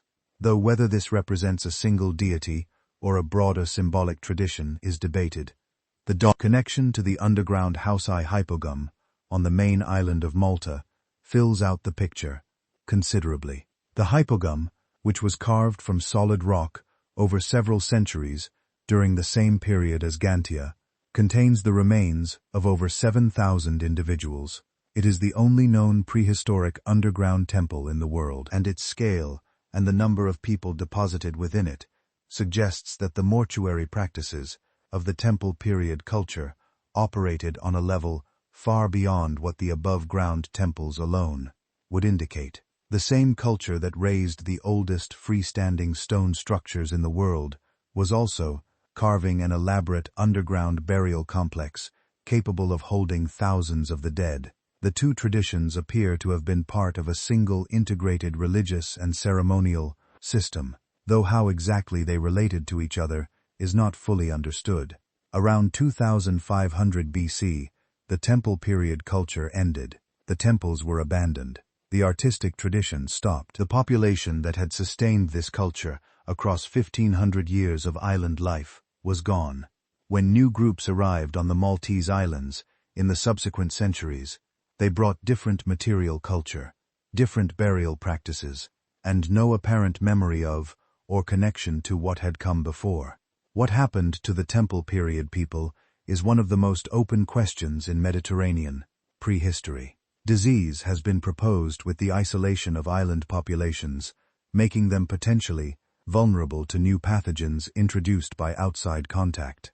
Environmental collapse is another possibility, with soil exhaustion or deforestation after centuries of intensive occupation, making the islands unable to support the existing population. Climate shifts during this period have also been suggested. Conflict with incoming groups is a further option, though there is limited physical evidence for large-scale violence at this point in the Maltese sequence. None of these explanations has been confirmed, and the abruptness of the disappearance is striking regardless of cause. A culture with 1,500 years of continuous development on these islands, responsible for the oldest stone temples in the world, and an underground burial complex holding thousands of the dead, left the Maltese archipelago without any identifiable successor tradition. The temples they built were substantial enough to survive the following 3,000 years, largely intact. The people were not. Ground-penetrating radar surveys of the Gantia site, carried out in recent years, have added a further complication to the picture. The surveys revealed subsurface features in the area around the visible temples that have not yet been excavated, pointing to the possibility that the visible complex represents only part of a larger site. What lies beneath the surface at Gantasia, whether additional structures, deposits, or features connected to the main temples, is not currently known. The visible temples have been studied for over 200 years since the site was first excavated in 1827, and they are still giving up new information. About 30 kilometers east of Nanjing, in Jiangsu Province, China, there is a quarry on a hillside that has been sitting untouched for over 600 years. Inside it are 3 enormous stone blocks, partially separated from the bedrock, fully carved and going nowhere. They have been there since the early 1500s, when the workers who were cutting them out of the mountain walked away and never came back. What they were trying to build is one of the more staggering construction ambitions in human history. The blocks at Yangzan Quarry were commissioned for the tomb complex of Zhu Yuanzhang, the founder of the Ming dynasty, who died in 1398. Su Yuanzhang had risen from extreme poverty to overthrow the Mongol Yuan dynasty and establish one of the most powerful imperial houses China would ever see. His tomb, the Shaoling Mausoleum outside Nanjing, is an enormous and elaborate complex that took decades to build and remains one of the most significant imperial burial sites in the He, that country. The stele planned for it was intended to be a commemoration on a scale that matched the ambition of the man it honored. The 3 blocks at Yangan were designed to fit together into a single monument. The base measures approximately 31 meters long and 16 meters wide. The tablet, the central section bearing the inscription, measures approximately 49 meters long and 14 meters wide. The cap, which would have sat at the top, is approximately 30 meters long. Assembled, the completed stele would have stood roughly 73 meters tall and weighed an estimated 31,000 tons. To give that weight some context, the largest stone ever successfully moved and placed in the ancient world is generally considered to be the Thunderstone in St. Petersburg, a granite boulder used as the base of the famous bronze horseman statue. It weighs approximately 1,500 tons and was moved over several kilometers in the 18th century, using a combination of sledges, rails, and considerable ingenuity in what was regarded at the time as an extraordinary engineering achievement. The Yangon stele would have been more than 20 times heavier than that. The early Ming dynasty was a period of ambitious imperial construction on a scale that few civilizations have matched. The same era saw the rebuilding of significant stretches of the Great Wall, the construction of the Forbidden City in Beijing, and the launch of Zheng He's famous naval expeditions, which sent fleets of enormous ships across the Indian Ocean as far as East Africa. The imperial court had access to vast resources, enormous pools of organized labor, and considerable engineering expertise. If any historical government had the means to attempt a project like the Yangon stele, it was the early Ming, and they still could not finish it. The quarrying work that was completed is impressive in itself. Looking at the blocks today, the channels cut around them to separate them from the surrounding bedrock are precise and clearly the product of skilled and experienced stoneworkers. The surfaces of the blocks that were intended to be visible are smoothed and finished. Structural analysis has confirmed that the stones are in good condition despite being partially embedded in the hillside for 6 centuries, and that the carving and finishing work was well advanced before the project stopped. This was not a scheme that collapsed in its early stages. Significant work had been before the decision was made to abandon it. The most likely reason the project stopped is that the engineers eventually confronted what the numbers had perhaps always suggested, that there was no practical way to move stones of this size from the quarry to the tomb site. The quarry sits on a hillside, and the Shaoling mausoleum is some distance away across terrain that would have required the blocks to be lowered down the slope and then transported over ground. Moving a 31,000-ton structure over any distance without modern lifting equipment or motorized transport is not a challenge that can be solved by adding more workers or more ropes. At a certain scale, the methods available simply stop working. What makes Yongshan worth thinking about is the question of how the project got this far in the same place. The people who planned and commissioned the stele were not ignorant of construction. The early Ming court was full of experienced engineers and builders who had overseen major projects across the country. They understood stone, they understood transport, and they had presumably made some kind of assessment of what the Yang'an stele would involve before the first cut was made. How they concluded that the project was worth attempting, whether they had a transport solution in mind that was never implemented, whether the commission was made by someone with imperial authority who nobody felt able to question, or whether the full scale of the challenge only became apparent once the cutting was underway, is not recorded in any document that has been found. The Ming imperial records of the period are extensive and cover the Shaoling Mausoleum project in some detail, but the Yang'an blocks do not appear in them in a way that explains the decision to abandon the work. The stones simply stopped being worked on at some point in the early 15th century, and the quarry was left as it was. Over time, the site became known locally, but received little formal archaeological secondets, until relatively recently, when it began attracting visitors and researchers interested in what it reveals about the limits of imperial ambition. The Yang'an quarry is unusual as an archaeological site precisely because of what it shows about failure. Most ancient construction sites that survive into the modern era are the ones where the project succeeded. The pyramids, the cathedrals, the city walls, the abandoned and unfinished projects, the ones that reveal where ancient engineering hit its limits, are rarer, and in some ways, more informative. Yang shows the full sequence of a major ancient construction effort: the planning, the quarrying, the finishing work, and then the moment where it became clear that the next step could not be taken. The blocks are still there, fully carved and going nowhere, exactly where the Ming workers left them more than 600 years ago.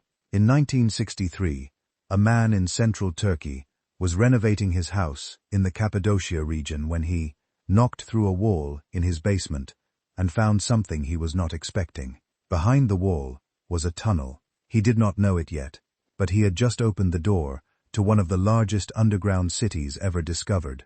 The city is called Derin Kuyu, a name that simply means deep well in Turkish, an oddly modest label for what turned out to be there. What lies beneath that ordinary house extends roughly 60 meters below the surface, spread across at least 18 distinct levels. Researchers estimate the complete city could have housed up to 20,000 people, along with their livestock, their food stores, and enough water to sustain them for extended periods underground. To put that number in perspective, that estimate would have made Derenu comparable in size to a significant town of its era, except the entire town existed below the surface instead of on top of it. Cappadocia is a region of soft volcanic rock, formed from ash, deposited by eruptions millions of years ago, that compacted into a stone called tuff. Tuff is soft enough to carve with simple tools, but hardens once exposed to the air. The people who lived there over thousands of years took advantage of that softness, carving extensively into the landscape, both above ground in the famous Fairy Chimney Rock, formations the region is known for today, and below ground in tunnel and chamber networks. Darren Kuyu is the most developed example of that underground tradition found anywhere in the two. Inside the city are stables for animals, storage cellars for grain and other supplies, communal kitchens and dining areas, religious spaces, including a large cruciform church carved into the 7th level, and a network of more than 50 ventilation shafts running from the deepest sections all the way up to the surface. Those shafts mattered more than they might sound. They were what allowed people to live at depth for extended periods without running out of breathable air. A genuinely sophisticated piece of engineering, carved entirely by hand, with no modern tools. The city also has large circular stone doors, some weighing several hundred kilograms, that could be rolled across tunnels to seal off sections from the inside. These doors could only be moved from within, so anyone sealed behind them controlled access completely, and anyone trying to get in from outside would be dealing with what was effectively a vault door carved from solid stone. The doors were placed at strategic points throughout the city, allowing different sections to be cut off from each other, which would have limited the damage if attackers somehow got into one part of the complex. The earliest sections of Daranuyu are thought to date back to the Phrygian period, roughly 800 to 300 BC. The Phrygians were an Anatolian people known for their distinctive culture and their legendary King Midas, and the evidence suggests they carried out the earliest excavation work at the site, though some researchers think the origins could be even older, possibly connected to Hittite activity in the region centuries before the Phrygians arrived. Over the following centuries, the city was expanded considerably with different cultures, adding new levels and sections according to their own needs.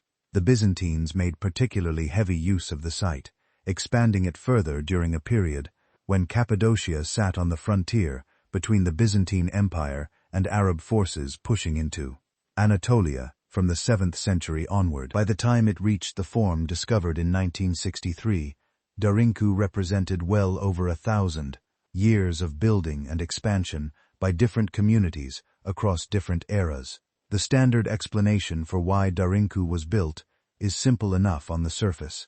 Cappadocia sat along contested routes through Anatolia and was repeatedly exposed to invasion and conflict over the centuries, from regional powers in the ancient period through to the long-running Arab-Byzantine wars and later threats during the medieval period.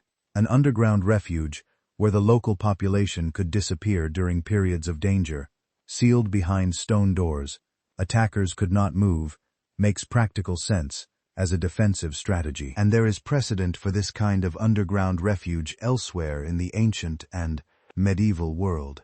What this explanation does not fully cover is the sheer scale and permanence of what was actually built. A refuge meant for short-term use during an immediate threat does not normally need 18 levels, stables for livestock, long-term food storage, and a church big enough to hold a congregation.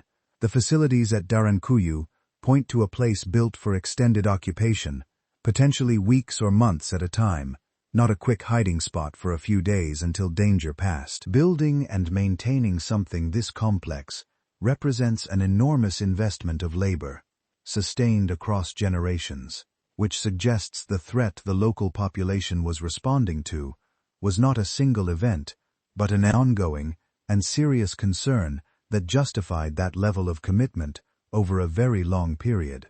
Darankuyu is also not unique. It is one of more than 200 underground settlements identified across the Cappadocia region, varying considerably in size and complexity. Daranuyu connects to another major underground city, Kaimaki, through a tunnel running several kilometers between the two sites. A connecting tunnel of that length raises its own questions about coordination between communities and the scale of underground construction across the wider region.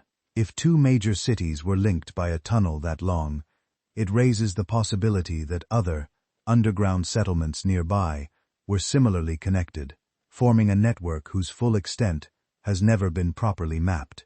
How many of these 200-plus sites actually connect to each other, and how far the tunnels really run, is still not fully known. Ongoing excavation work at Daring-Kuyu, in recent years, keeps revealing new sections of the city. Levels below what was previously thought to be the lowest floor have been found, suggesting the city goes even deeper underground than earlier documentation showed. Each new excavation season adds detail to the layout without producing a final complete picture of how far the site actually extends, and researchers working there have noted that the pace of new discoveries has not slowed much, even decades after the initial find. What remains genuinely unresolved is the question of scale compared to threat. Building something on the level of Daring-Kuyu meant organizing labor across what was likely several generations, carving through solid rock with hand tools, designing a ventilation system capable of supporting thousands of people at depth, and coordinating defensive features like the rolling stone doors across multiple levels. That is an extraordinary commitment of resources for any ancient community to make. The historical record for the region during the periods of heaviest construction does document conflict and instability, but it does not clearly point to a single threat, severe and sustained enough to obviously justify a response on this scale. Whether the people of Cappadocia were responding to threats that simply went undocumented in surviving records, or whether the underground cities served other purposes beyond pure defense that have not survived in the historical record, is something researchers are still working through. The site at Daring-Kuyu opened to the public in 1969, and a portion of the city, roughly the upper levels, is accessible to visitors today. The deeper sections remain closed, either for safety reasons or because excavation work is still ongoing in parts of the complex. What tourists see when they walk through Daring-Kuyu is only a fraction of what actually exists below the Cappadocian countryside, and the full story of why an entire civilization chose to build their lives underground layer after layer for well over 1,000 years has not yet been fully told. Some of the mysteries on this list exist because nobody has found the answer yet. This next one is different. For a long time, the answer was known, and people in positions of power simply refused to accept it. In the hills of Masvingo province in modern Zimbabwe, there is a ruined city covering roughly 722 hectares, the largest ancient stone structure anywhere in sub-Saharan Africa. At its center stands the Great Enclosure, a massive curved wall up to 11 meters high and 5 meters thick, wrapping around an area of about 820 meters. The wall is built entirely from granite blocks, carefully shaped and fitted together without any mortar holding them in place. This technique, known as dry stone walling, depends on getting the weight and shape of each stone exactly right, because there is nothing else keeping the structure standing. And it has been standing for over 600 years. The city is called Great Zimbabwe, and it gave the modern country its name when Zimbabwe gained independence in 1980. A deliberate choice to honor the most significant pre-colonial achievement in the nation's history. The city was the capital of the Kingdom of Zimbabwe, a Shona state that reached the height of its power between the 11th and 15th centuries AD. At its peak, the kingdom controlled a significant stretch of southern Africa and maintained trading relationships that stretched across the Indian Ocean, first with Arab merchants and later with the Portuguese, as European traders began reaching the region in the 16th century. The site itself is divided into several distinct areas, including the hill complex, believed to have served religious functions and possibly housed early rulers, the valley complex, where much of the general population lived, and the Great Enclosure, which sits apart from both and remains the most visually striking structure on the site. Estimates suggest the city may have housed somewhere between 10,000 and 20,000 people at its peak, making it one of the largest urban centers in the region during this period of African history. When European settlers and researchers first encountered Great Zimbabwe in any detail during the 19th century, the scale and sophistication of what they found created a problem for the prevailing attitudes of the time.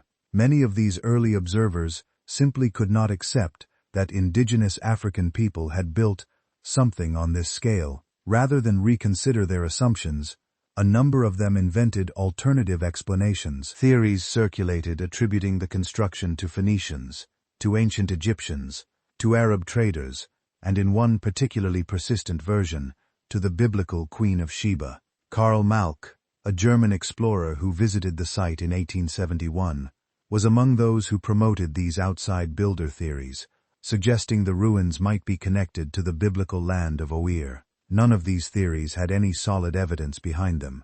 All of them shared the same underlying assumption that the people who actually lived in the region could not have been responsible for building it themselves. This was not simply a case of honest scientific uncertainty that later got corrected as more evidence came in. The colonial government of Rhodesia, which controlled the territory for much of the 20th century, actively worked to suppress archaeological findings that correctly identified the Shona people as the builders of Great Zimbabwe.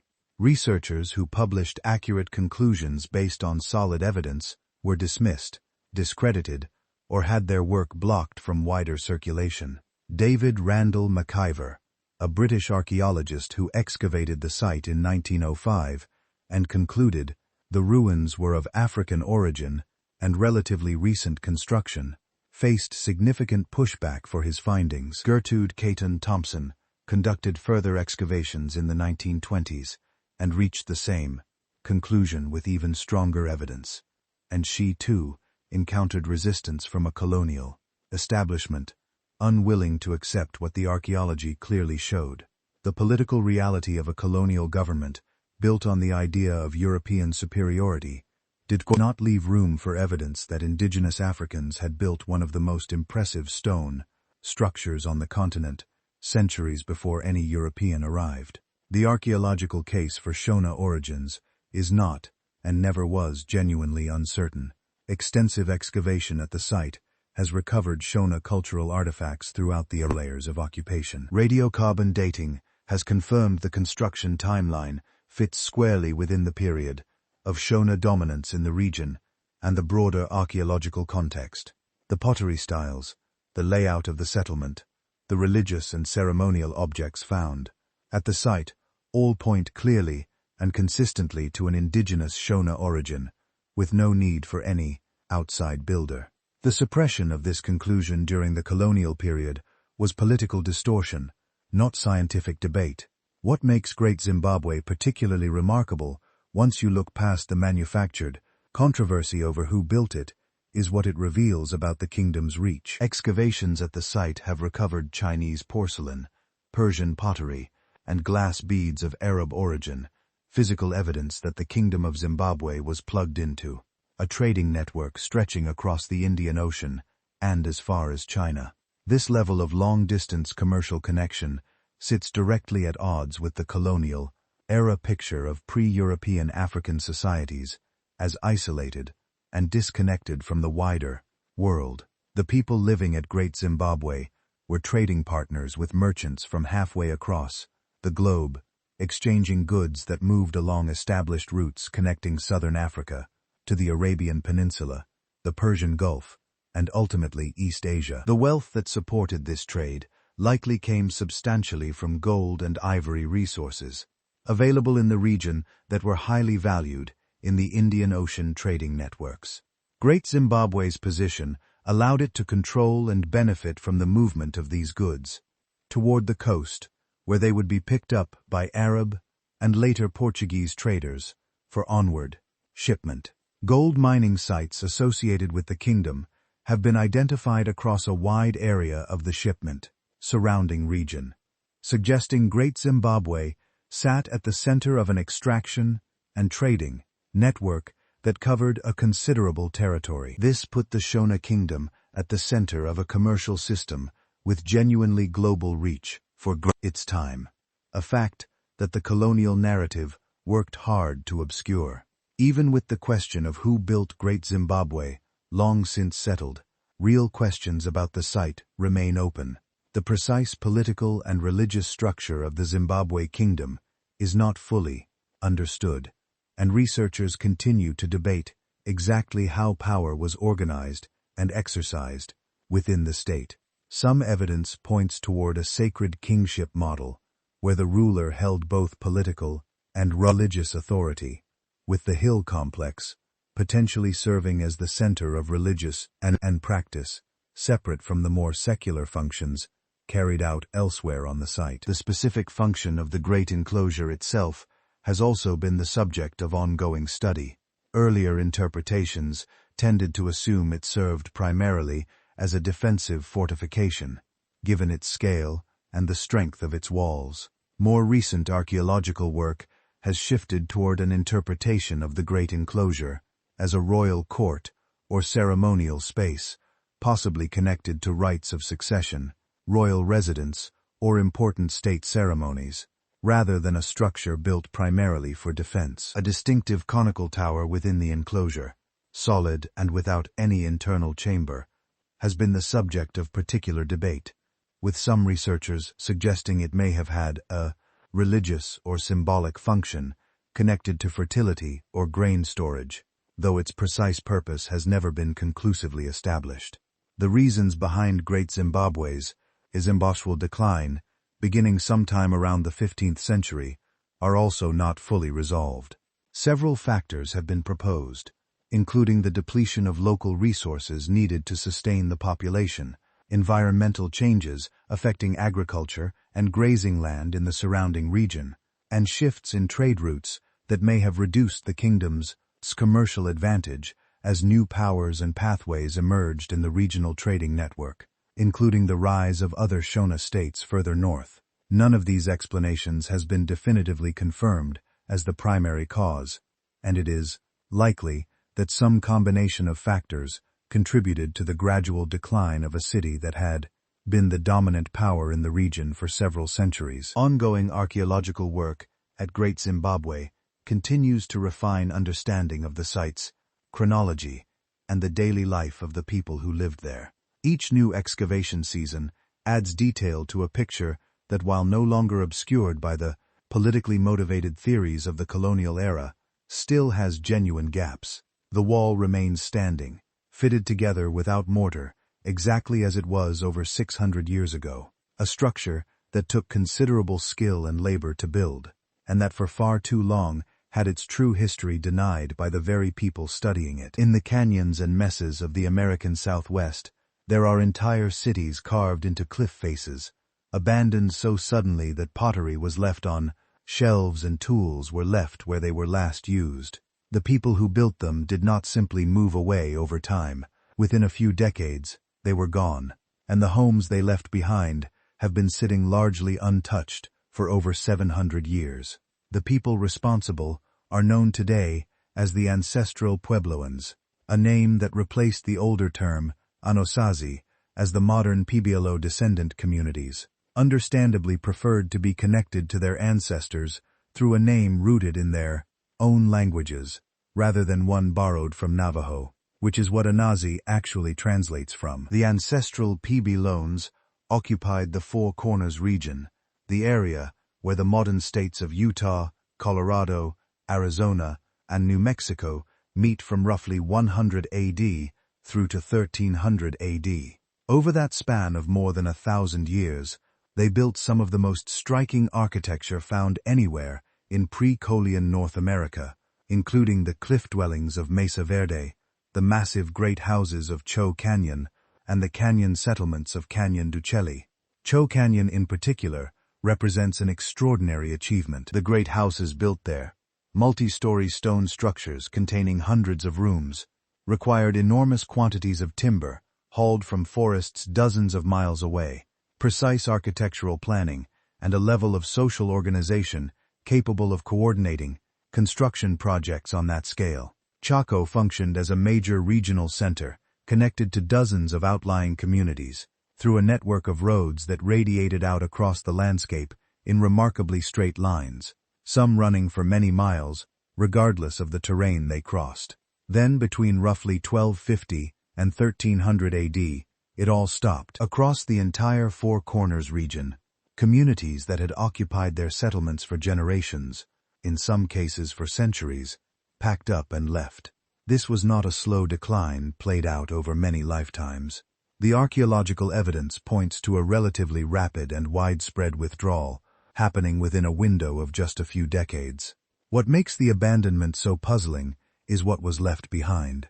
Pottery, tools, and in some cases, stored food supplies were found still in place by later archaeologists, as though people had simply walked away rather than packing up everything they owned for a planned and orderly move. This creates a strange situation for researchers. The physical record is extraordinarily detailed, preserving an enormous amount of information about daily life right up until the point of departure.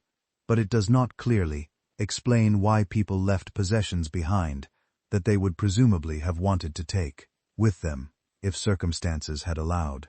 The most widely accepted explanation involves drought. Tree ring data from the region, which provides a remarkably precise, year-by-year record of rainfall patterns going back centuries, shows that the Four Corners experienced a severe and sustained drought between approximately 1276 and 1299. This period, often referred to as the Great Drought, would have placed enormous pressure on agricultural communities dependent on reliable rainfall to grow corn, beans, and squash in an already marginal desert environment. But drought alone does not fully explain what happened. The ancestral Puebloans had lived in this region for over 1,000 years before the Great Drought, and the tree ring record shows they had weathered previous serious droughts during that time, without abandoning their settlements completely. Something about the late 1200s combined drought with other pressures in a way that earlier dry periods had not produced. One of those additional pressures was violence. Excavations at several sites, including Sand Canyon PBLO in southwestern Colorado, have uncovered skeletal remains showing clear evidence of trauma consistent with conflict and, in some cases, what researchers have described as massacre. A study published in the journal American Antiquity in 2015 documented evidence of violence at multiple sites dating to the final decades before abandonment, painting a picture of a region under serious social stress in the years leading up to the final withdrawal. Competition for increasingly scarce resources as the drought intensified is the most commonly proposed explanation for this rise in conflict, with communities turning on each other as the margin for survival narrowed. Some researchers have proposed that what happened in the Four Corners during this period represents something broader than drought and violence considered separately. The theory holds that ancestral PBLON society experienced a genuine social and political collapse in which the hierarchical structures that had organized large communities like Chaco Canyon broke down under the combined weight of environmental stress, conflict, and resource depletion. Once the systems that had coordinated trade, labor, and resource sharing across the region stopped functioning effectively, the argument goes, the underlying logic that had kept people in these specific locations for so long simply fell apart, making relocation the only viable option for communities trying to survive. What is not in dispute is where the people went. The descendant communities of the ancestral Puebloans are very much still here living today as the modern PBLO peoples of New Mexico and Arizona, including the Hopi, the Zuri, and the communities of the Rio Grande PBLO, such as Taos, Acoma, and others. These are not lost peoples whose fate is unknown. Their oral traditions describe the movement away from the Four Corners region not as a desperate flight from catastrophe, but as a series of deliberate migrations, often connected to spiritual and prophetic narratives about the journey their ancestors were meant to undertake, to find their eventual homes.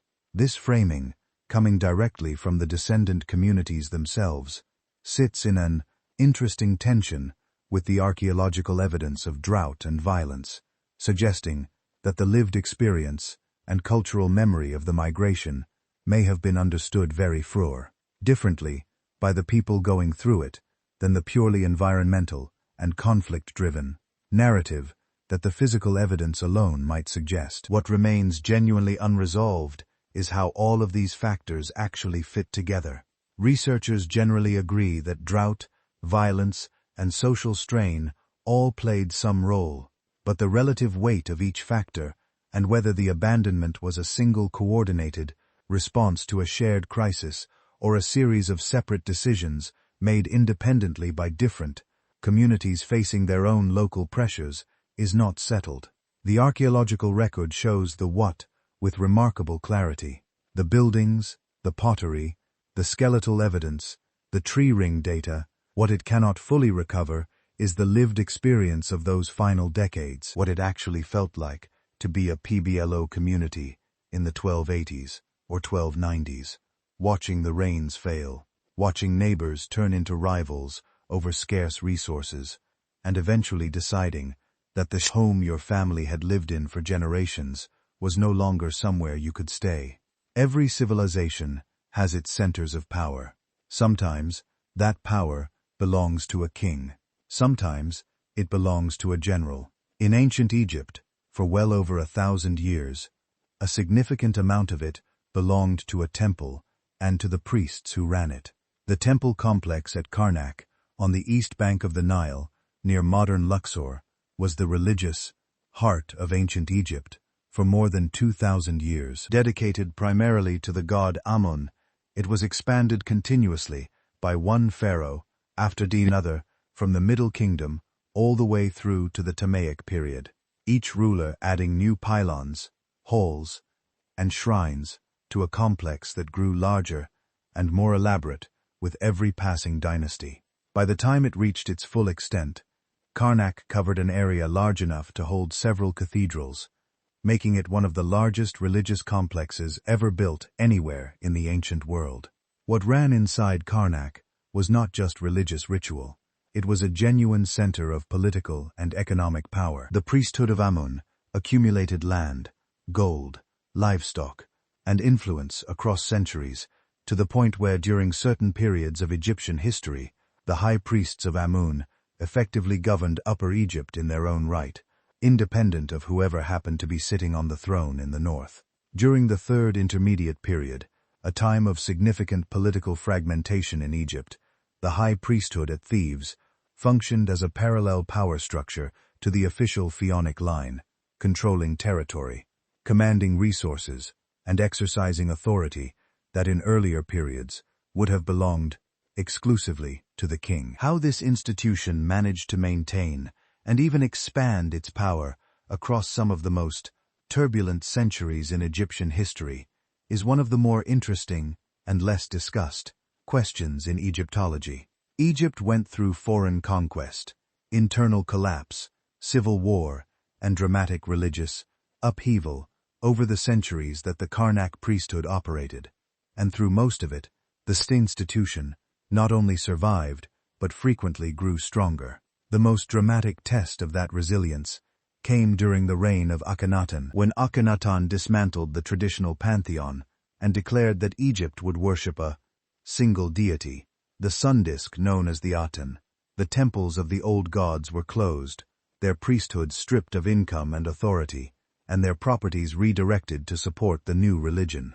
For the priests of Amun at Karnak, this was as close to total institutional destruction as anything in their long history.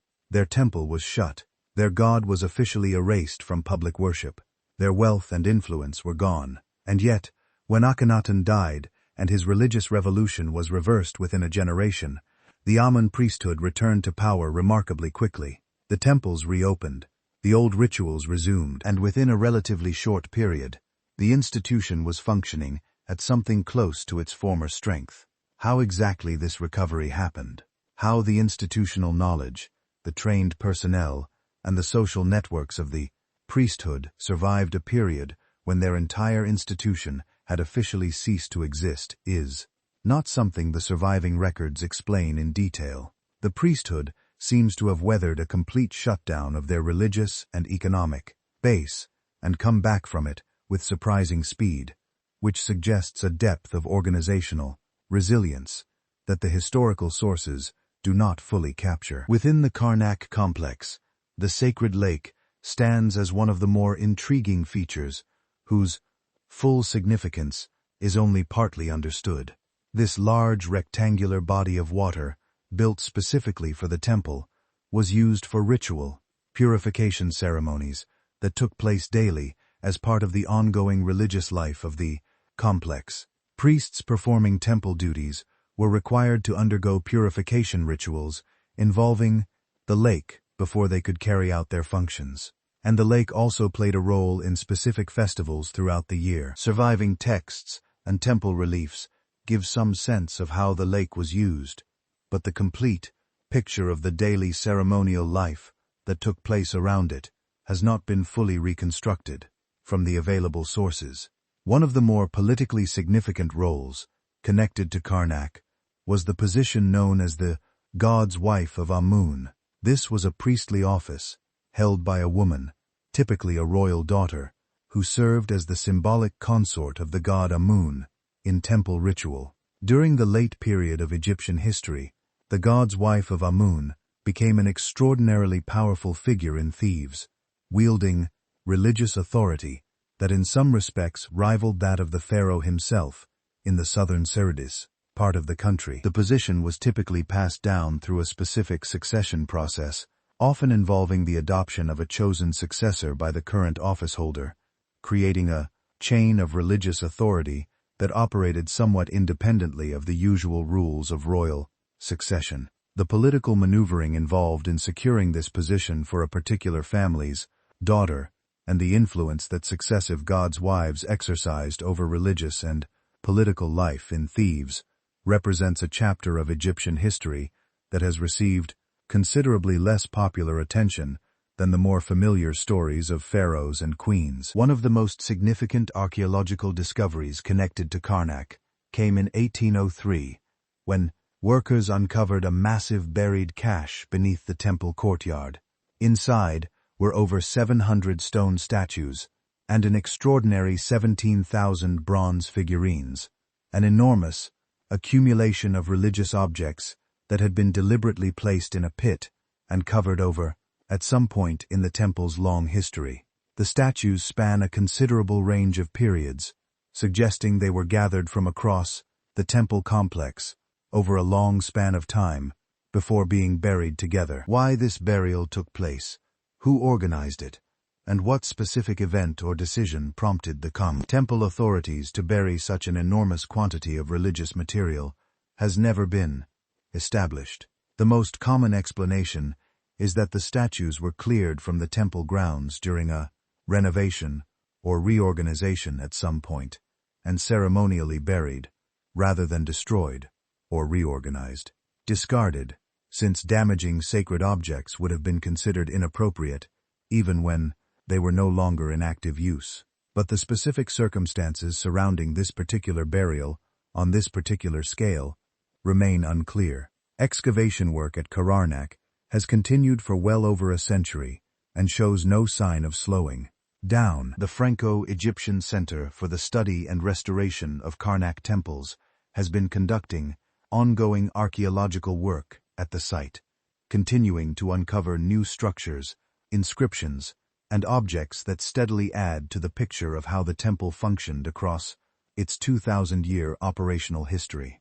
Given the sheer scale of Karnak and the length of time it was in continuous use, researchers generally expect that significant discoveries will continue to emerge from the site for a long time to come, each one adding another layer to the story of an institution that for over 2 millennia sat at the center of religious and political power in ancient Egypt. In 1929, a farmer in Sichuan province was repairing a ditch near his field when he uncovered a collection of jade and stone objects buried in the ground. He had no way of knowing it at the time, but he had stumbled onto the edge of one of the strangest archaeological sites ever found in China, one that would not reveal its full scale for another 57 years. Large-scale excavation at the site, now known as Saningdui, did not begin until 1986. When it did, workers uncovered 2 large sacrificial pits, packed with objects unlike anything else found in Chinese archaeology. Bronze masks of enormous size, with eyes that did not just bulge, but extended outward, on cylindrical stalks, in some cases projecting up to 16 centimeters beyond the face. Standing human figures cast in bronze, nearly 2.5 meters tall, dressed in elaborate robes, and standing in stiff, formal poses. A bronze tree almost 4 meters in height, covered in branches, birds and decorative elements, elephant tusks, gold objects, jade artifacts, and burned animal bones, suggesting the pits were connected to ritual sacrifice of some kind. The discovery made international headlines at the time, and it has continued making headlines ever since.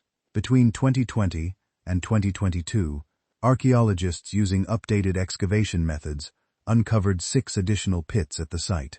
These new excavations produced thousands more objects, including a gold mask, additional bronze vessels, and for the first time, at Sanshui, fragments of silk. The scale of these newer discoveries confirmed something that researchers had suspected for years.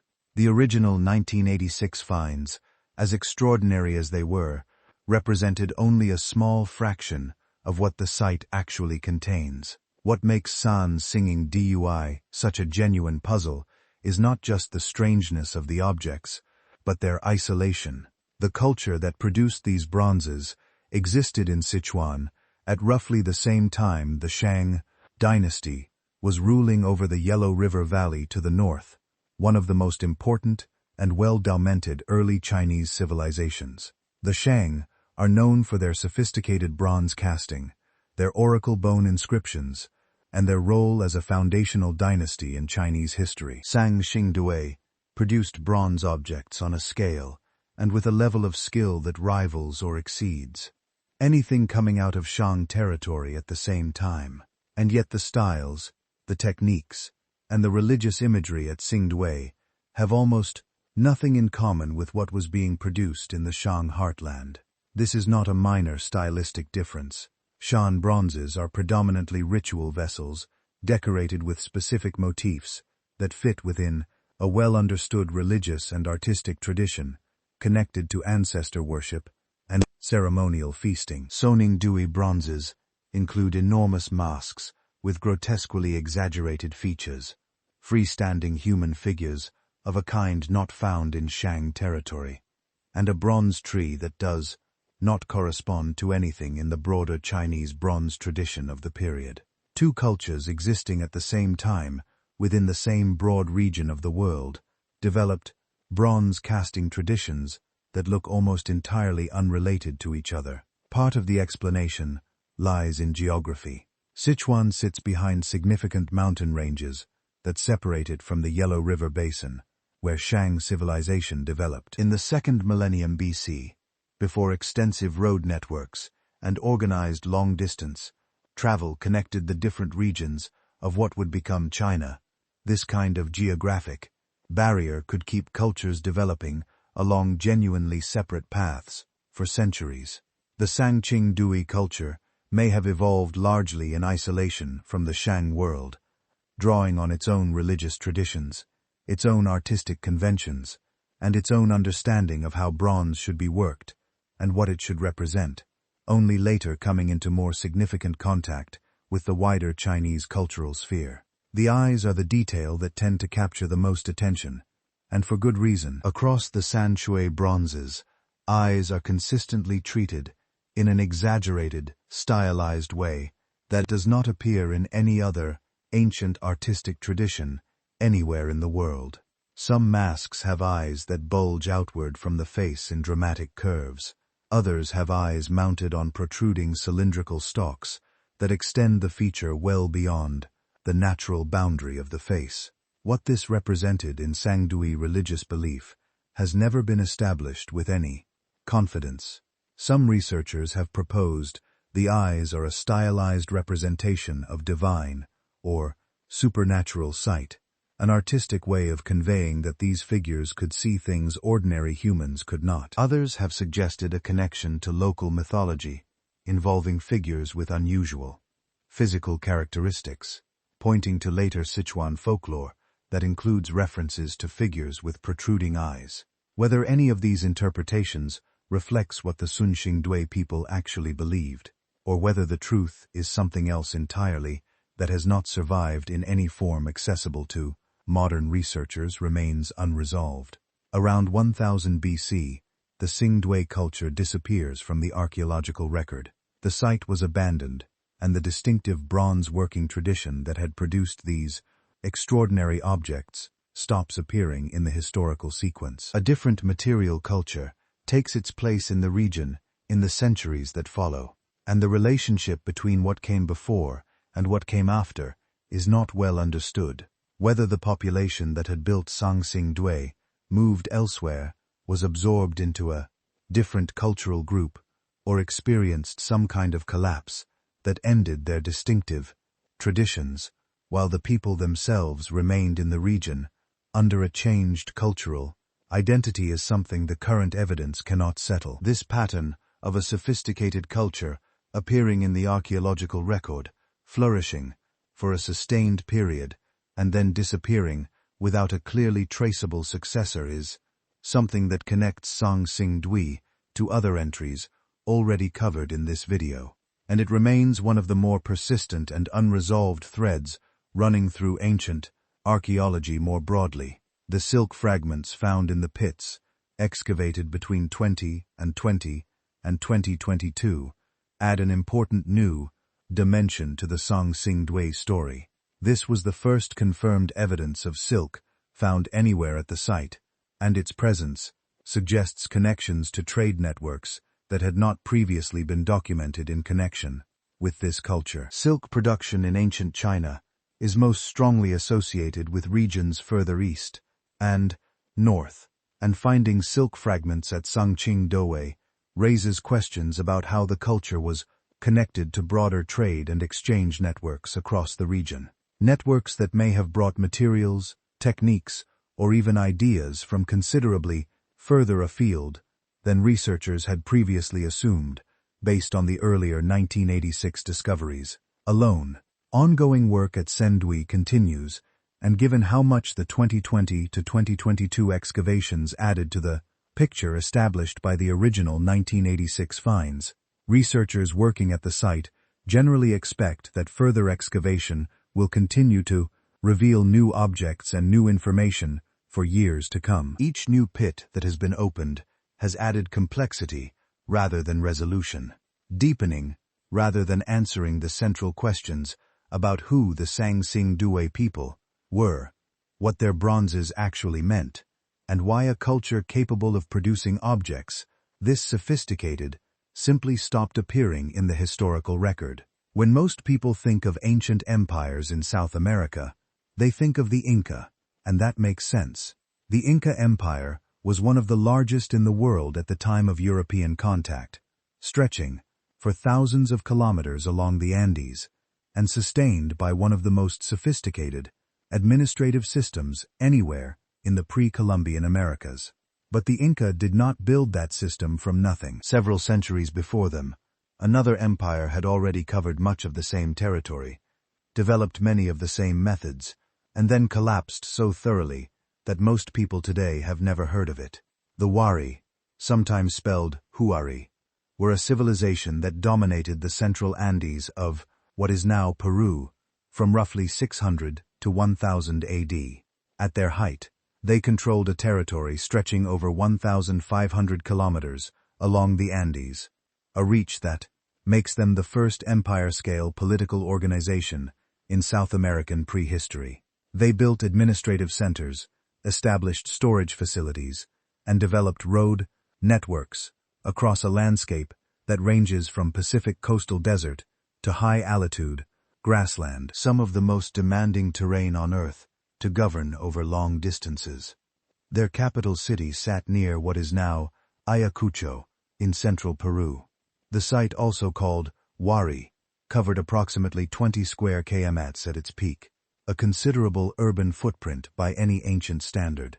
Population estimates for the city vary widely, with figures ranging from 10,000 to 70,000, depending on the methodology used and the period being assessed. But even the lower estimates would have made it one of the largest cities in the Americas during its time of operation. The remains of the city today include large enclosures, multi-story stone buildings, elaborate burial chambers, and evidence of craft production and long-distance trade operating at a significant scale. What the Wari are most interesting for, from a historical perspective, is the degree to which they prefigured what the Inca later built. The Inca road system, the state-run storage network known as the Kulka, the practice of redistributing goods from central stores to maintain loyalty and supply across a diverse empire. All of these features that historians often credit to Inca ingenuity were already present in the Wari world centuries before the Inca rose to power. Whether the Inca inherited these systems directly from Wari precedents, whether they developed them independently after the Wari collapse, or whether both empires drew on even earlier Andean administrative traditions, is an active area of debate that has not been resolved. The Inca had no memory of the Wari in their oral traditions, at least none that has been recorded, which suggests either that the connection was genuinely forgotten over the centuries between the two empires, or that the Inca chose not to acknowledge a predecessor. One of the most significant gaps in the Wari record is the absence of writing. The Wari were governing an empire of considerable complexity, coordinating labor, goods, and people across 1,500 kilometers of varied terrain, and doing all of this without a known writing system. The Inca managed the same challenge through the use of quipus knotted string devices that encoded information through the arrangement, number, and color of knots. The Wari appear to have used a similar system, and examples of what researchers believe to be wariquus have been recovered from sites across their territory. But the Warikip system has not been deciphered. The information stored in those knots, potentially including administrative records, census data, tribute accounts, and historical information about the empire, is currently inaccessible. Until the Warikipu system is cracked, the internal workings of the empire will remain largely invisible. Across the Wari Empire, a distinctive type of building appears at administrative centers. These are large structures with a D-shaped floor plan, a curved wall forming one side and a straight wall forming the other. They appear consistently enough across multiple sites that they are clearly a deliberate and standardized architectural form, rather than a coincidence of local construction.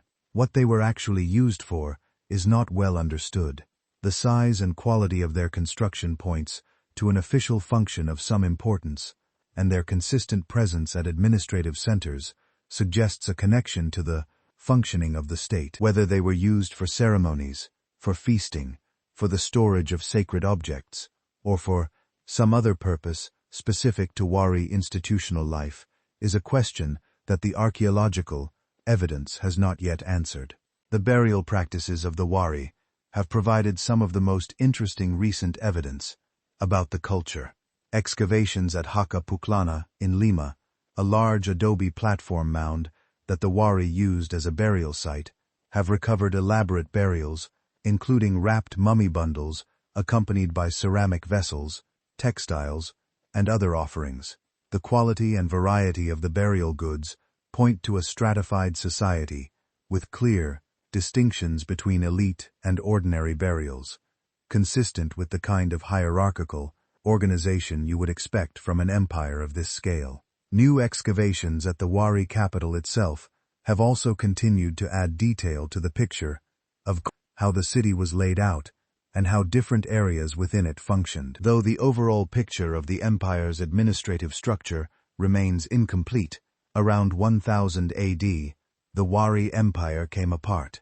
The cities were abandoned, the administrative network stopped functioning, and the archaeological record shows a shift to different material culture across a wide area. What caused the collapse is not known.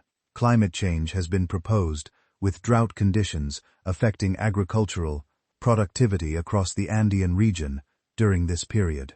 Political fragmentation is another possibility, with the empire becoming too large and internally divided to hold together as central authority weakened. Conflict with outside groups or internal rebellion have also been suggested. Most likely, a combination of factors contributed, but the specific sequence of events that led from a functioning empire to widespread urban abandonment has not been reconstructed from the available evidence. The period between the Wari collapse around 1000 AD and the rise of the Inca around 1300 AD is one of the least documented stretches in Andean history. Regional powers came and went across the Andes during this interval, but none achieved the territorial reach of either the Wari or the Inca, and the historical and archaeological record for this period is considerably thinner than for the empires on either side of it. What happened to the people who had built and maintained the war world during those 3 centuries of post-collapse reorganization is a question that current research is only beginning to address. After the scale and complexity of the Wari Empire, this next entry is deliberately different. No cities, no administrative networks, no collapsed empires, just a single rock formation in the desert of northwestern Saudi Arabia that looks like it was cut in half with a machine.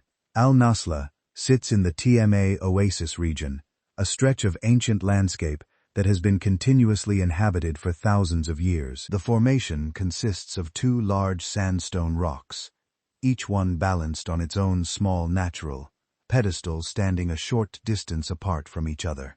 Between them runs a split so precise that it goes from top to bottom in a perfectly vertical line, with both faces of the gap being remarkably smooth and flat. When photographs of Al-Nasla began circulating widely online, the reaction was immediate. People could not work out how nature had done that.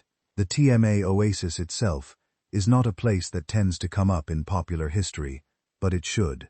This is one of the most historically rich locations in the Arabian Peninsula, a natural stopping point on trade routes that connected the ancient Near East to the Arabian interior and beyond. Ter has been continuously occupied since at least the 2nd millennium BC, and it turns up in records left by some of the major powers of the ancient world. Babylonian texts reference it. Assyrian inscriptions mention it. It appears in the Hebrew Bible. In the 6th century BC, the Babylonian king Nabonidus, the last ruler of the Neo-Ablonian Empire, left his capital and relocated to Ta for around a decade, a decision that has puzzled historians for a long time, given that he was abandoning the center of his empire in favor of an oasis in the Arabian desert. Whatever his reasons, the fact that a Babylonian king chose to spend 10 years there speaks to the significance of the location in the ancient world. The rock surfaces at Al-Nasla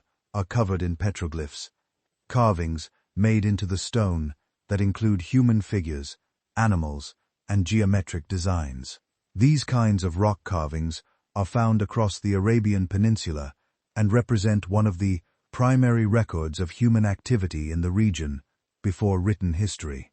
The petroglyphs at Al-Nasla point to the site having been used repeatedly over an extended period with different people at different times, adding to the visual record on the stone. Whether the carvings have a ritual significance, serve as territorial markers, represent a form of communication, or simply record the presence of people who pass through the area is not something that can be definitively established from the images alone. The split itself is what draws most of the attention, running perfectly vertically through the formation, with surfaces on both sides that are strikingly flat and smooth.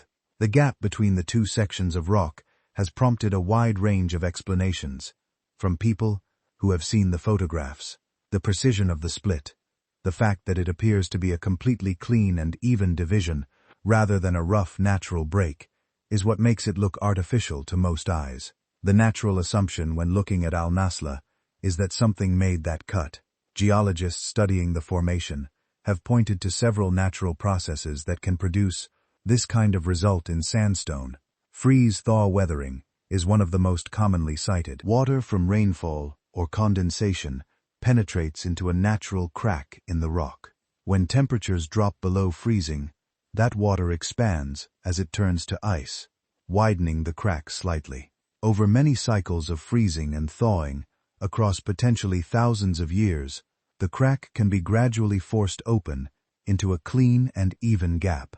The desert regions of the Arabian Peninsula do experience cold nights and temperature variations significant enough for this process to operate. Even though the region is typically thought of in terms of heat rather than cold, tectonic movement along a natural fault line in the rock is another geological explanation that has been proposed. An erosion by wind-driven sand along a pre-existing crack in the stone is a further possibility. All of these processes are well documented, and any of them could, under the right conditions, produce a split of the kind seen at Al-Nasla. The pedestals add another layer to the visual strangeness of the formation.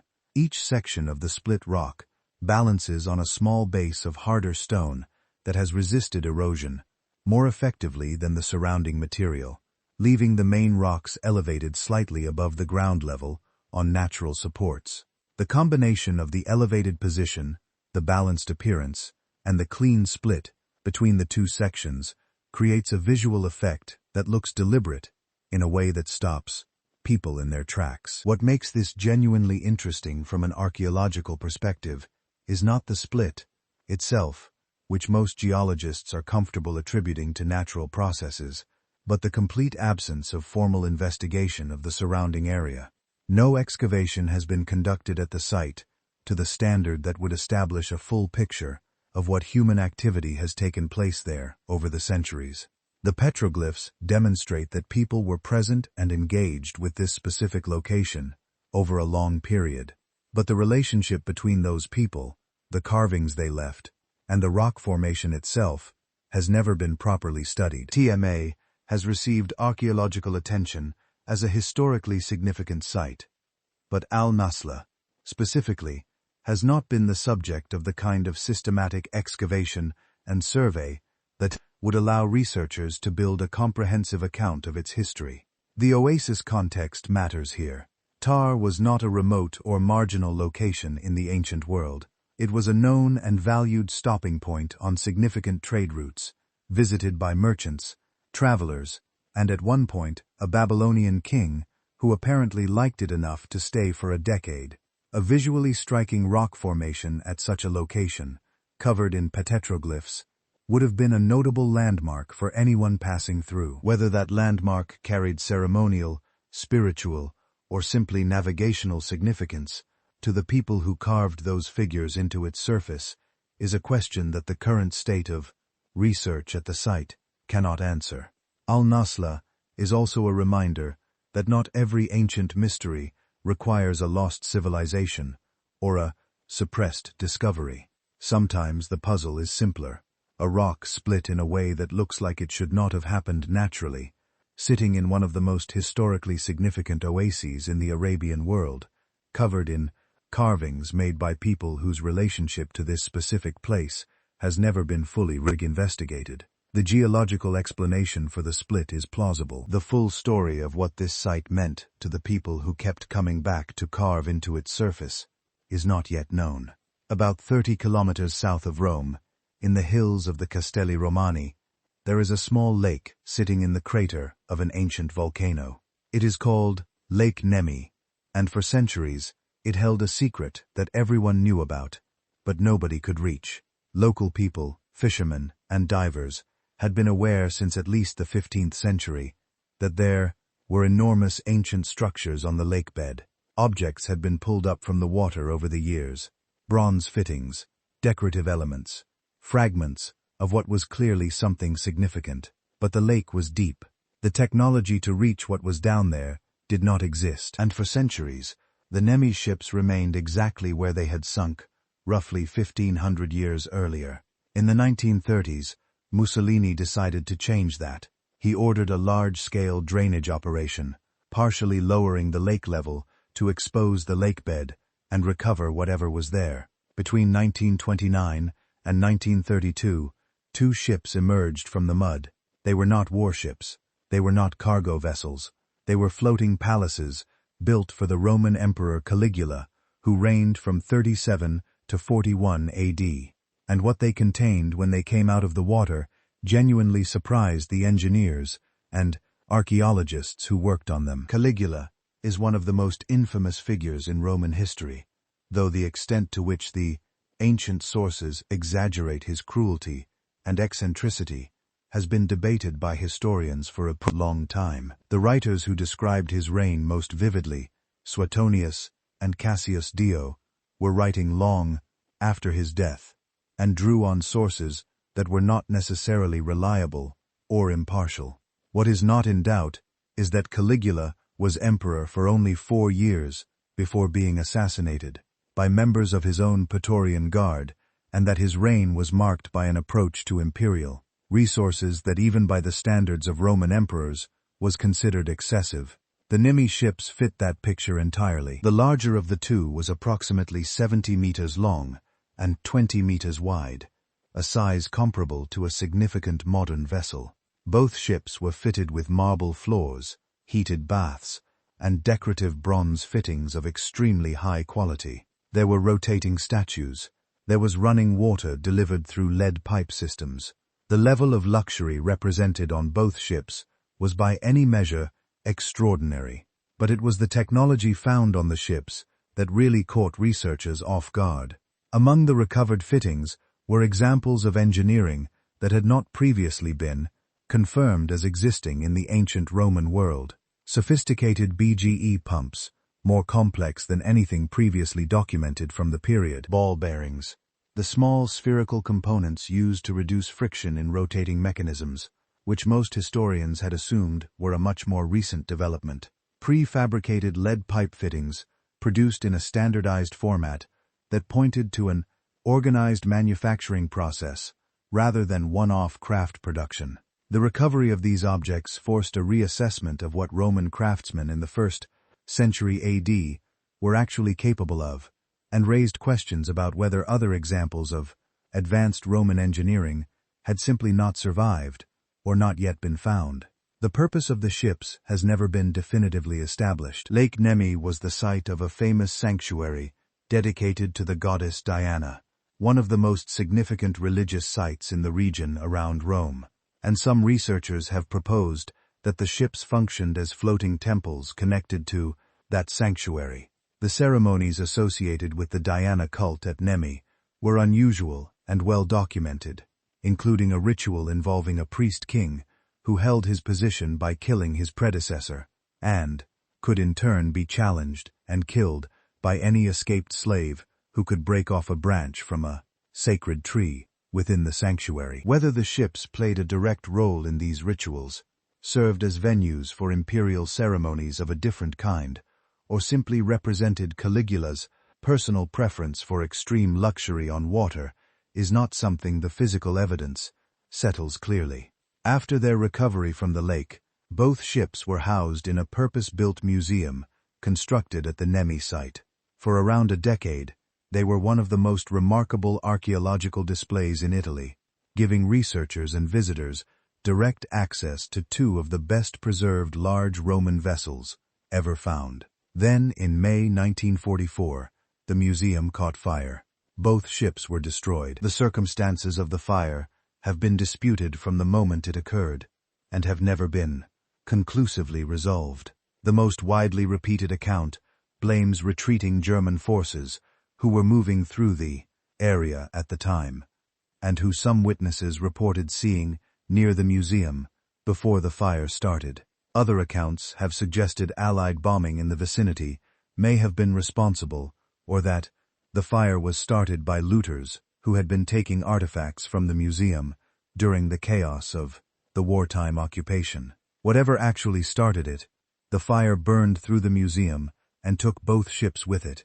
What had survived 1,500 years at the bottom of a lake was gone within a night. What remains is considerable but incomplete. Before the destruction, extensive measurements, drawings, photographs, and plaster casts had been made of both ships, preserving a detailed record of their construction and layout.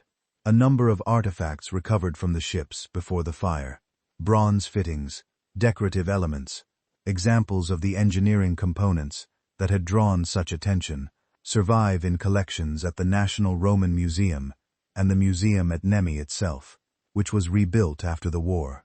These objects are enough to confirm the extraordinary nature of what was lost, but they are not the same as having the ships themselves.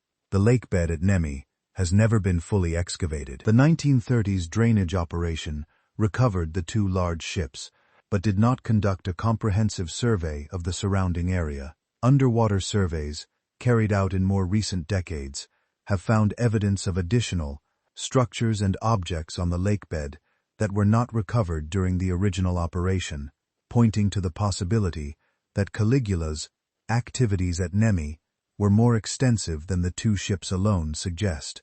What exactly is still sitting on the bottom of that volcanic crater lake, and what it might tell researchers about what Caligula was doing there is a question that no excavation has yet fully addressed. Don't forget to subscribe to the channel and turn on notifications so you won't miss any of our upcoming journeys. See you in the next video.